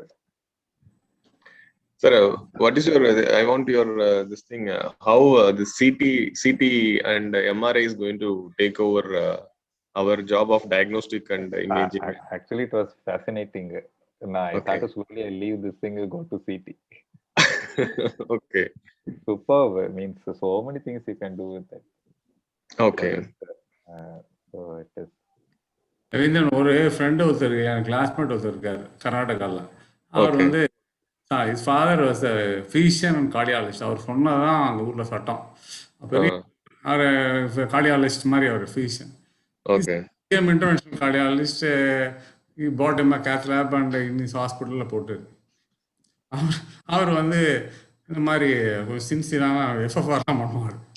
எஃப்எஃப்ஆர்லாம் பண்ணிட்டு differ வேணாம், strength வேணாம், மருந்து சாப்பிடுங்க. பேஷண்ட் போய் அவங்க அப்பாட்ட கேட்குறான், நீங்கள் சொன்னாங்க சார் உங்கள் பையனை சொல்கிறாரு, எல்லாமே பண்ணிட்டு இதே மாதிரி சொல்கிறாரு, நீங்கள் எழுதி கொடுத்தா மருந்து எழுதி கொடுக்குறாரு. நீங்க பண்ணாமே எழுதி கொடுத்தீங்களே சார், நீங்க தான் சார் பெட்டர். அப்பாவுக்கும் பையனுக்கும் பெரிய டிஃபரன்ஸ் இல்லை அப்படிங்கிற மாதிரி தான் இருக்கு treatment. So ultimately you are expressing the same thing in a scientific way. அந்த மாதிரி தான் வந்து ஜென்ரலாக இருக்கு. Mostly clinically most of things are made up. Even நீங்க பாருங்களேன், எல்லாமே வந்து நம்ம வாத்தியாங்க எல்லாம் எத்தனை பேர் மெடிக்கல் ட்ரீட்மெண்ட் வச்சிருக்காங்க சொல்லுங்க. அவங்க எல்லாம் இதா போயிட்டாங்க, நல்லாதானே இருக்காங்க patients. So many people you say that என்னடான்னு பார்த்தா ஒரு பேஷண்ட் வந்தாங்க 1991 something, he had an anterior MI 40% EF, nothing has been done so far. Only thing he underwent is regular ECGs and echo. That is the only intervention அவருக்கு நடந்தது. 30 years medical treatment and they are doing very well. நான் நடுவில் ஒரு time கூட அவருக்கு angiogram சொல்லணும்னே தோணல, because he never had any symptoms. நான் இல்லை 10, 12, 13 வருஷமா நான் பார்த்துட்டு இருக்கேன் டாக்டர் அஜித்தோட patient. Yes, seen in Vijay hospital. So it is doesn't mean that we need. So my interpretation, I'm very sure நம்ம MI பேஷண்ட்ல போடுற 50% stents are useless. எல்லாம் இன்ஃபார்ம் மயோகார்டியம் இது unless you do it in time it is. No, that is true, sir. But when we say that I'm seeing this patient, we get to see only patient who survive. We may not see. Correct. We'll not see patient who have died out of the. No, those are the patients we have to identify who do well with medical treatment. Yeah. No, it is not all. Last month before, one patient came, 13 mets, mildly positive TMT, almost, but they had a critical left main angiogram. So how to take this, sir? What did you do then? Why did you do an angiogram at the 13 mets? Actually, இது ஒரு patient நடந்தது. ஒரு lady வந்தாங்க, she had some chest pain but nothing, non-diabetic, ஒண்ணுமே இல்ல. And then I did a treadmill, 10 mets negative. Patient is from Trichy. After 1 week later, she had some chest pain, went to Kadar did an angiogram, proximal LAD tight stenosis, is put a stent. Okay. So it is very difficult to predict. Maybe I don't know. See, maybe she might have had a plaque rupture, a disruption in the week time. Yeah. Acute events can never be predicted by any of the modalities we have. எனக்கு நல்ல ஞாபகம் இருக்கு, ஜிப்மர்ல doctor Bala சார்ல ஒரு VIP patient, morning TMT negative, உங்களுக்கு ஒண்ணுமே problem வராதுங்க, போயிட்டு வாங்க. Same night he came with anterior MI. Same night, not even next day. So we can't say anything, because that's why the CT, all these things makes difference. So whatever patient, if it is your TMT negative, CT doesn't have more than 50% stenosis or big plaques, and one more evidence to say that patient, or you have plaque, you have to take more medicine. Doesn't say that you have to undergo intervention, whether you have to take aggressive treatment or not. That is the only thing. நீங்க அப்படி பார்த்தீங்கன்னா ஸ்டடீஸ்லாம் பார்த்தீங்கன்னு வச்சுக்கோங்களேன், so many patients were treating unnecessarily with statin. That is again important, because when you don't have a plaque and even you have risk factors, 15 years down the line, whether you take statin or no statin, no difference. So that is so based on CT, if there are no plaques, you can stop the statin, you mean? ஒண்ணுமே plaque இல்லைன்னா at least next 5 years your event rate is very low. So from your interpretation, what is the தெரியல minimum? நான் தெரியல, நம்ம இப்பதானே start பண்றோம். But whatever they show, no, it looks very impressive. And other thing, ஒரு patient வந்து கேட்கறான்னு வச்சுக்கோங்க, நமக்கு டிசீஸ் இருக்கு, whether this block will go away if I take medicines. We say no இல்ல, but that is not true. Okay. So the plaque Iodostatins can cause plaque regression. Plaque regression. We used to say that lumen remains the same, plaque regresses. But now they say that lumen also grows. Gains, yeah. So it is, you can't say that you have 80% stenosis, you have to undergo angioplasty. Means stable patient, I'm telling. ACS is different. When you have symptomatic patient, asymptomatic patient, any disease, maybe now you say left main and proximal radi. Any other disease, you can't say that you have to undergo stent. Stable ischemic patient or asymptomatic patient. Sir, what is the minimum number of slices the CT machine should have to get a good 64, image? 64 minimum. Is it enough in the sense you mean? The slice illa, they say that the detector and the slices are different. Okay. You need a 64 detector row minimum. Okay. அல்லது 128 or 320. So coverage வச்சுக்கோங்களேன். So ஒரு rotationல, if it at least you should cover 4 centimeters. Heart requires 15 to 16 centimeters. 14 வச்சுக்கோங்களேன். So suppose ஒரே heart beat 16 cover பண்ணோம்னா, that is the best you can have. Okay. So 0.5 millimeters cut actually. Whatever it is. So it is fascinating, and நிறைய things, even anomalous coronary எல்லாம் இல்ல. Easily you can say which view you have to go, how to engage. So it is not that only the preventive or intervention aspects also.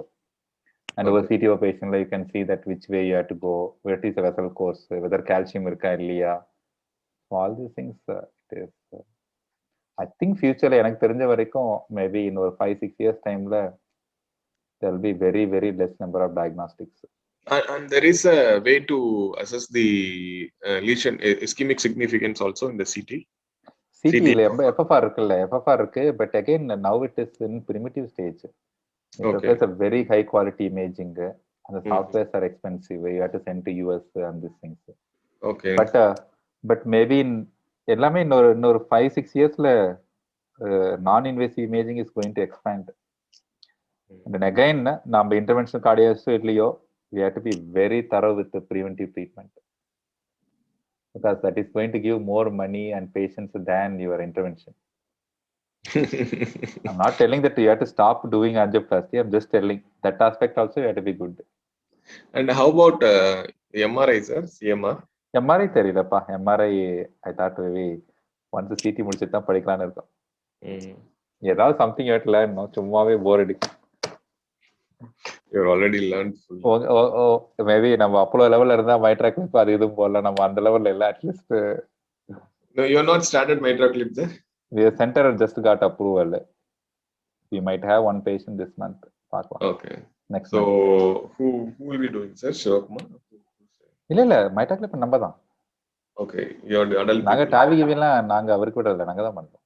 Okay. Mitral, TAVI எல்லாமே we are only doing. Only pulmonary valves he is doing because all his patients. Okay. And this thing, you have any? You are just 3DT and also how you are managing like? We have even இது echo navigation வச்சிருக்கோம். Okay. So we have, but we don't use it often. But we have. We have done 6 mitral valve in valves, 2 tricuspids waiting for a 28, 24, 25 something TAVIs. Our he has done some 28 pulmonary valves. 28. Okay. Good. Maybe that might be the highest number நினைக்கிறேன் pulmonary valve பொறுத்த வரைக்கும். Okay. He has done எல்லாமே. Melody, எல்லாமே, whatever it is, venous valve, அப்புறம் ஒரு நம்மளோட Edwards plus வந்து மைவால். நம்ம முடியல, இந்த குரூப்ஸ் வந்து ஒரு விளம்பரமா ஆகி போச்சு. என்ன சார்? டெய்லி நான் மைட்ரா கிளிப் பண்றேன், இந்த கிளிப். உங்க இவரு நம்ம சாய் சதீஷ் ஒரு இது போட்டிருந்தாரு பாத்தீங்களா? ஆமா. 4 மைட்ரா கிளிப். பட் இருந்தாலும் 11 மைட்ரா கிளிப்ல பயனியர் ஆயிட்டாரு பாத்தீங்களா? உங்க பாஸ் இன்னைக்கு ப்ராக்டர் இல்லாம பண்ண 3வது கேஸ் வேற உங்களால் வேற முடியல நம்மளால. But it was quite looking impressive, sir. The results. That is actually it's not. It is something some ruptured cardiac நினைக்கிறேன். நல்லா இருக்கு image ஆமா. actually. So you select a good case, you will get a good result. Yeah. But a mitral procedure as such is not very difficult. It's a very stable procedure. You Yeah. can take your own time to decide it. 10 times you can go in and come out. Not like TAVI. One shot you have to finish it. So it is a very stable procedure. But imager should be very good. But there are a lot of things you can learn. CT, fluoroscopy, how to orient, all these things. Once you understand the anatomy, it is very, very easy. And even the BMVA, நாங்க வந்து 10 years ஒரு last 3-4 இயர்ஸ்க்கு முன்னாடி பண்ண பிஎம்விக்கு இப்போ பண்றதுக்கும் huge difference. More refined now. மோர் 2-3 வருஷத்துக்கு முன்னாடி we used to 10 பண்ணனா 1-2 ஃபெயில் ஆயிரும், கிராஸ் ஆகாது, இதாகாது. Now we never fail in septal puncture. Any dilatation, any septum we can puncture. And we not failed in any of the last 40-50 valves.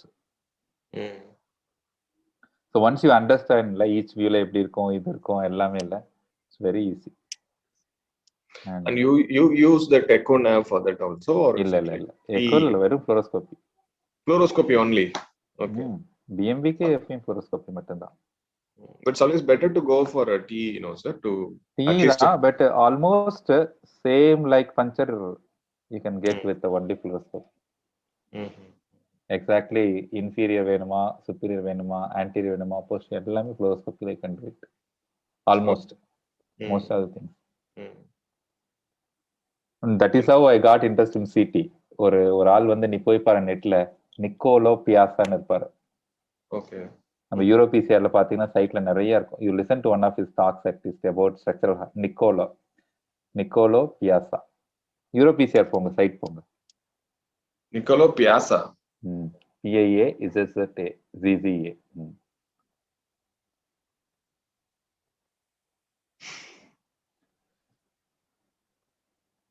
I think only we two are there, sir. Left, most of them are left. அது பரவாயில்லைங்க, அதுதான் better actually. மத்தவங்க யாரும் இருக்காரு, Marimuthu sir இருக்காரு. Marimund sir is there.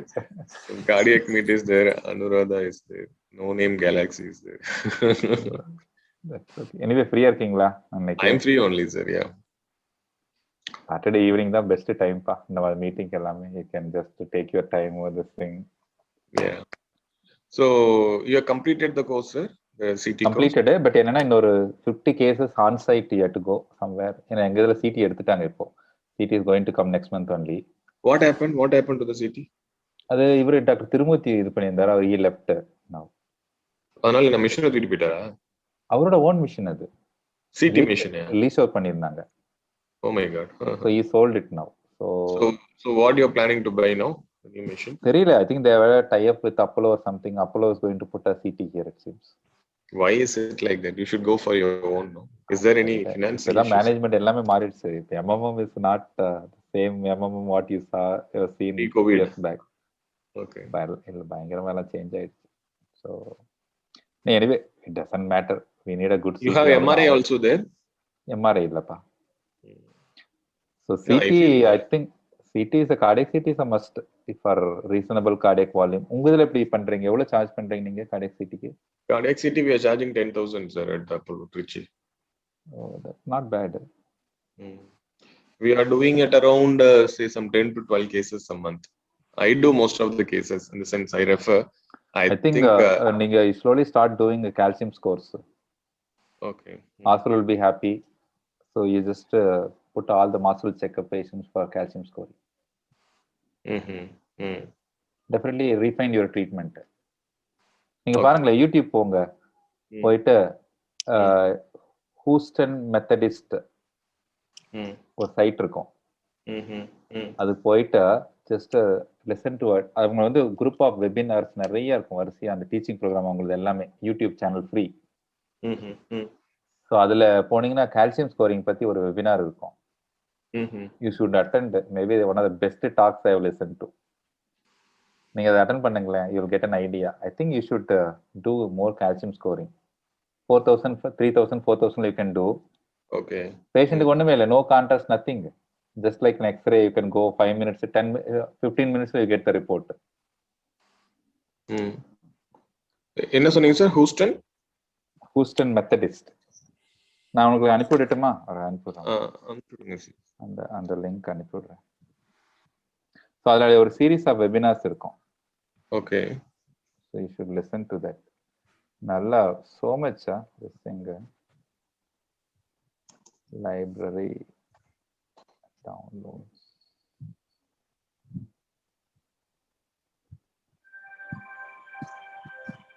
Houston Methodist. Yeah, வந்து I have reached it sir. அது பாருங்களேன். இதுக்கு போங்க, சப்ஸ்கிரைப் பண்ணுங்க. நிறைய இருக்கும் அவங்க மீட்டிங், எல்லாமே ஃப்ரீ. அதுல பாத்தீங்கன்னா கால்சியம் ஸ்கோர் ஒன்று இருக்கும். ஓகே. அந்த டாக் யூ ஷுட் லிசன். பாருங்க, coronary artery calcium finally endorsed in major guidelines இருக்கா? Yeah, it's there. அது யூ லிசன் டு நாளைக்கு ஃப்ரீயா இருக்கப்போ. Okay. Okay. lot of materials, it's just dedication, motivation and other things. இல்ல நிறைய இருக்கு.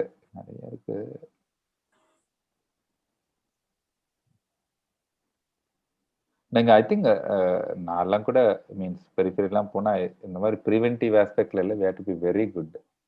Okay. So that will bring you more intervention patients. இல்ல, நமக்கு நம்பர் ஆஃப் பேஷண்ட்ஸ் தான matters.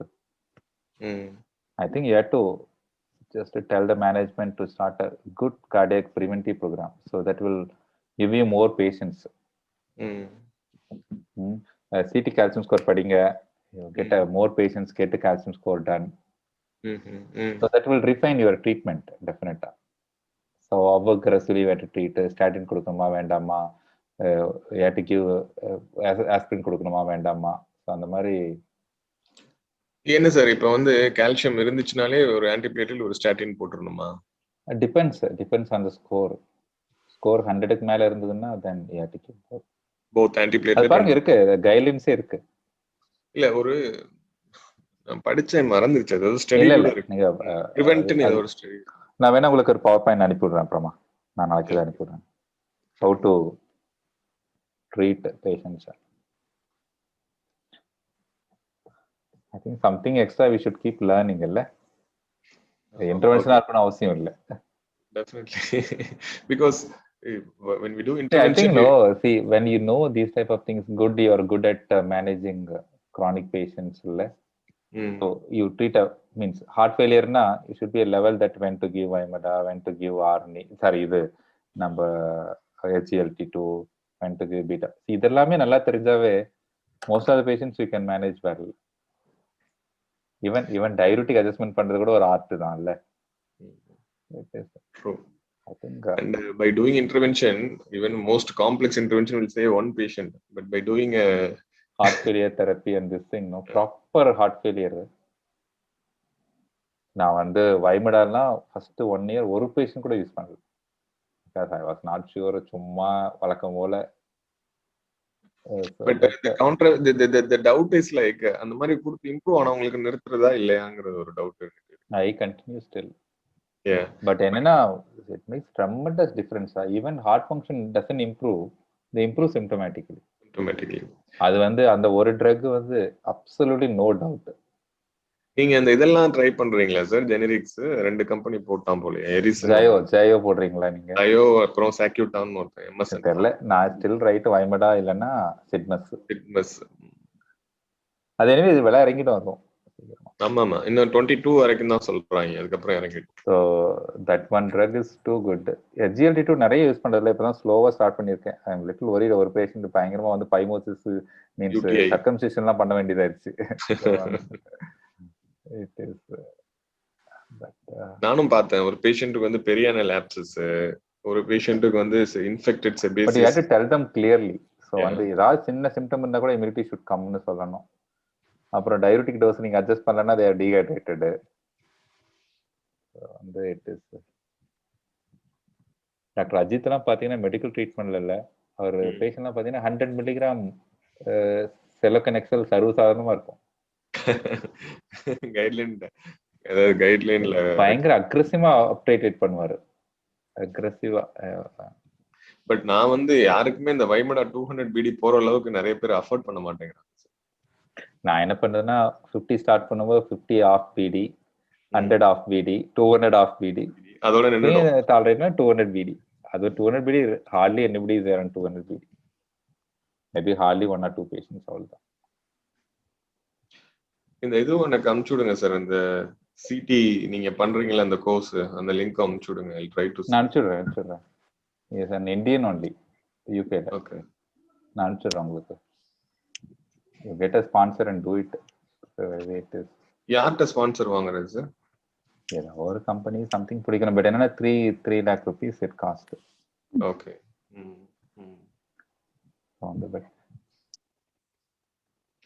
Just want to learn something, அவ்வளவுதான், வேற ஒன்றும் இல்லை.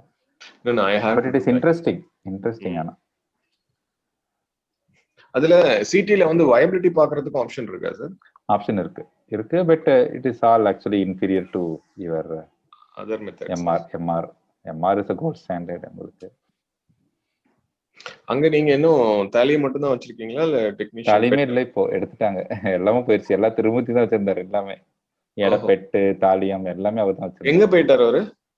ஐ think retired, means 70+. Oh okay. யாரும் இல்ல, கிட்ஸ் எல்லாம் அப்ராட்ல இருக்காங்க. ஓகே. சரி ரவி, எங்க வீட்டுல சாப்பாடு இருக்காது, எனக்கு போனா. Thank you sir. பாப்போம், நான் உங்களுக்கு அனுப்பிடுறேன் நாளைக்கு அந்த பிரசன்டேஷன். இது தேங்க்யூ சார். மாரிமுத்து சார் இன்னும் சைலண்டா லிசன் பண்ணிட்டு இருக்காரு. நம்ம 2 பேரும் ஜல்லி போட்டுட்டு இருக்கிறது. Saturday night is an ideal time, இல்ல என்ன சொல்றீங்க? டெஃபினெட்லி. நெக்ஸ்ட் டே மார்னிங் பத்தி ஒரு ஸ்ட்ரெஸ் இல்ல, அட்லீஸ்ட் இது கோவிட்னால. இல்லைன்னா கூட பிரைமரி அது இது அந்த ஸ்ட்ரெஸ்ஸே டோட்டலா இல்ல. So it is good sir, it was nice talking to you for long time after a long time. ஒண்ணும் இல்ல, இதே டாக் எனக்கே போர் அடிச்சிருச்சு, இந்த டாக்க கொடுத்து. Anyway, something every time, no, you prepare for a talk, you learn something. Yeah, definitely. That is the most effective way of learning.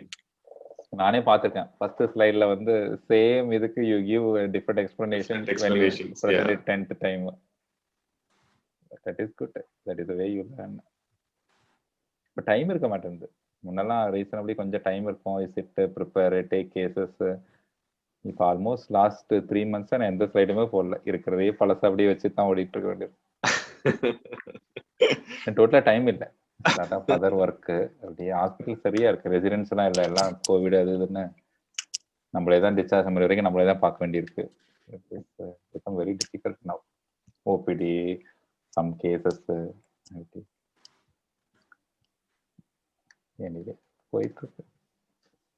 நாளைக்கு sir Sunday rounds மட்டும்தான். நாளைக்கு ஃப்ரீ. இந்த வீக் கொஞ்சம் நல்ல வீக் தான். குட் ஃப்ரைடே வருது, leave ஒரு நாள். உங்களுக்கு லீவ் இல்லையா? ஹாஸ்பிட்டல் ஒர்க்கிங் தான் சார். ஏன்னா ஓபி கம்மியா தான் இருக்கும். நமக்கு வந்து இங்க குட் ஃப்ரைடேக்கெல்லாம் பெருசா குறையாது. மற்றபடி இந்த தீபாவளி பொங்கல்லாம் குறையும்ல. தீபாவளி பொங்கல், சம்டைம்ஸ் இந்த லோக்கல் ஃபெஸ்டிவல் ஏதாவது நடக்கும். சமயபுரம் தேர் திருவிழா, அப்புறம் இங்க ஏதாவது இங்க திருச்சிக்குள்ளார ஏதாவது ஃபங்க்ஷன்னா நல்லா குறையும் சார். நம்ம பேசுறதெல்லாம் ரெக்கார்டிங் பண்ணிட்டு இருக்காங்க சார். நான் ஒன்னும் தப்பா பேசலையே. எனிவே பரப்பாக்க பார்த்தா ஒரு லாக்டவுன் ஒரு 15 நாள் வந்தா கூட பெட்டரா இருக்கும் போலதான் தோணுது. 15 days ரெஸ்ட். என்ன சொல்றீங்க? ஆமா சார். இல்லைன்னா இன்னைக்கு எங்க குரூப்ல ஒருத்தர் போட்டிருக்காரு, அவர் ட்ரிச்சில எங்க ஒரு கிரிட்டிக்கல் சிசியூ மேனேஜ் பண்றவரு. Things are getting very worse. A lot of young patients admitted with severe disease போட்டிருக்காரு.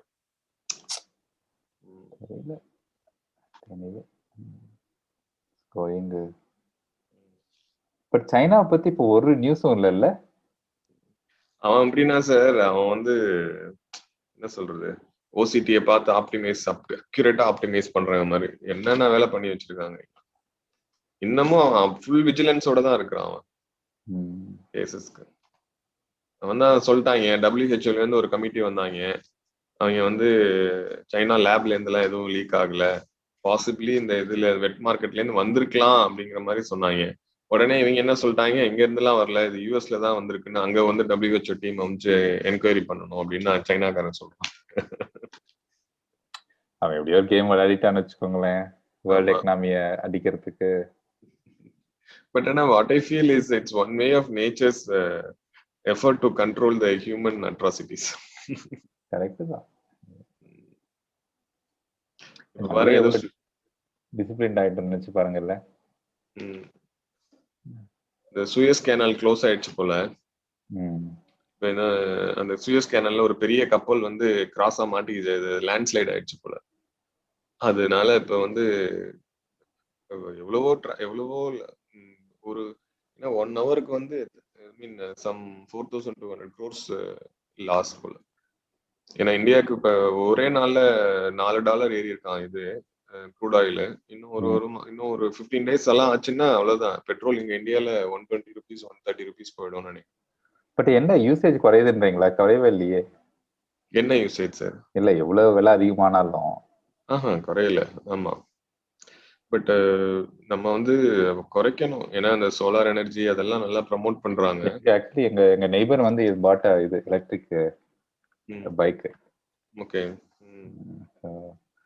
நானும் வாங்கலாம்னு பாக்குறேன். ஈவி வருது அதே மாதிரி. ஸோ இந்தியாவை பொறுத்த வரைக்கும் அட்லீஸ்ட் ஒரு 70% of our household energy can be satisfied by using solar and wind energies. அதை யாரும் ஒன்றும் எக்ஸ்ப்ளாய்ட் பண்ணல. இப்ப நிறைய பேர் போட்டிருக்காங்க சோலார் பேனல்ஸ். நிறைய பேர் more and more people are putting now. Because அவங்களோட எல்லா தேவைக்கும் வந்துருது almost. Because most of the days we are summer only இல்ல, நமக்கு விண்டர்னே பெருசா ஒன்றும் சூரியன் இல்லாத டைமே கிடையாது இல்ல. ஆமா ஆமா. அதே மாதிரி பெரிஃபெரியில காத்தடிக்காத மந்தே கிடையாது. ஆமா. கவர்மெண்ட் கொடுக்குறான், சப்சிடி எல்லாம் கொடுக்குறான், நம்ம மக்கள் தான் யூஸ் பண்றது இல்லை. நம்மலாம் வந்து we are very too much focused people sir. நமக்கு அதுக்கெல்லாம் வந்து டைம் இருக்குமானே தெரியல. நம்ம அதெல்லாம் படிக்கும் போது நியூஸ்ல பார்க்கும்போது இன்ட்ரெஸ்டிங்கா இருக்கும். But we can definitely we cannot dedicate any time for that. Okay sir, இது சன்ஃபார்மா பீப்புள் தான் உட்கார்ந்துருக்காங்கன்னு நினைக்கிறேன். பாவம், அவங்கள நம்ம டார்ச்சர் பண்ண வேண்டாம். பாப்போங்க. Good night. Bye. Good night sir. Good night.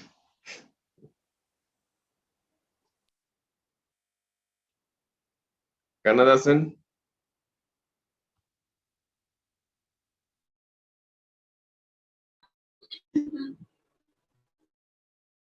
Thank you, sir.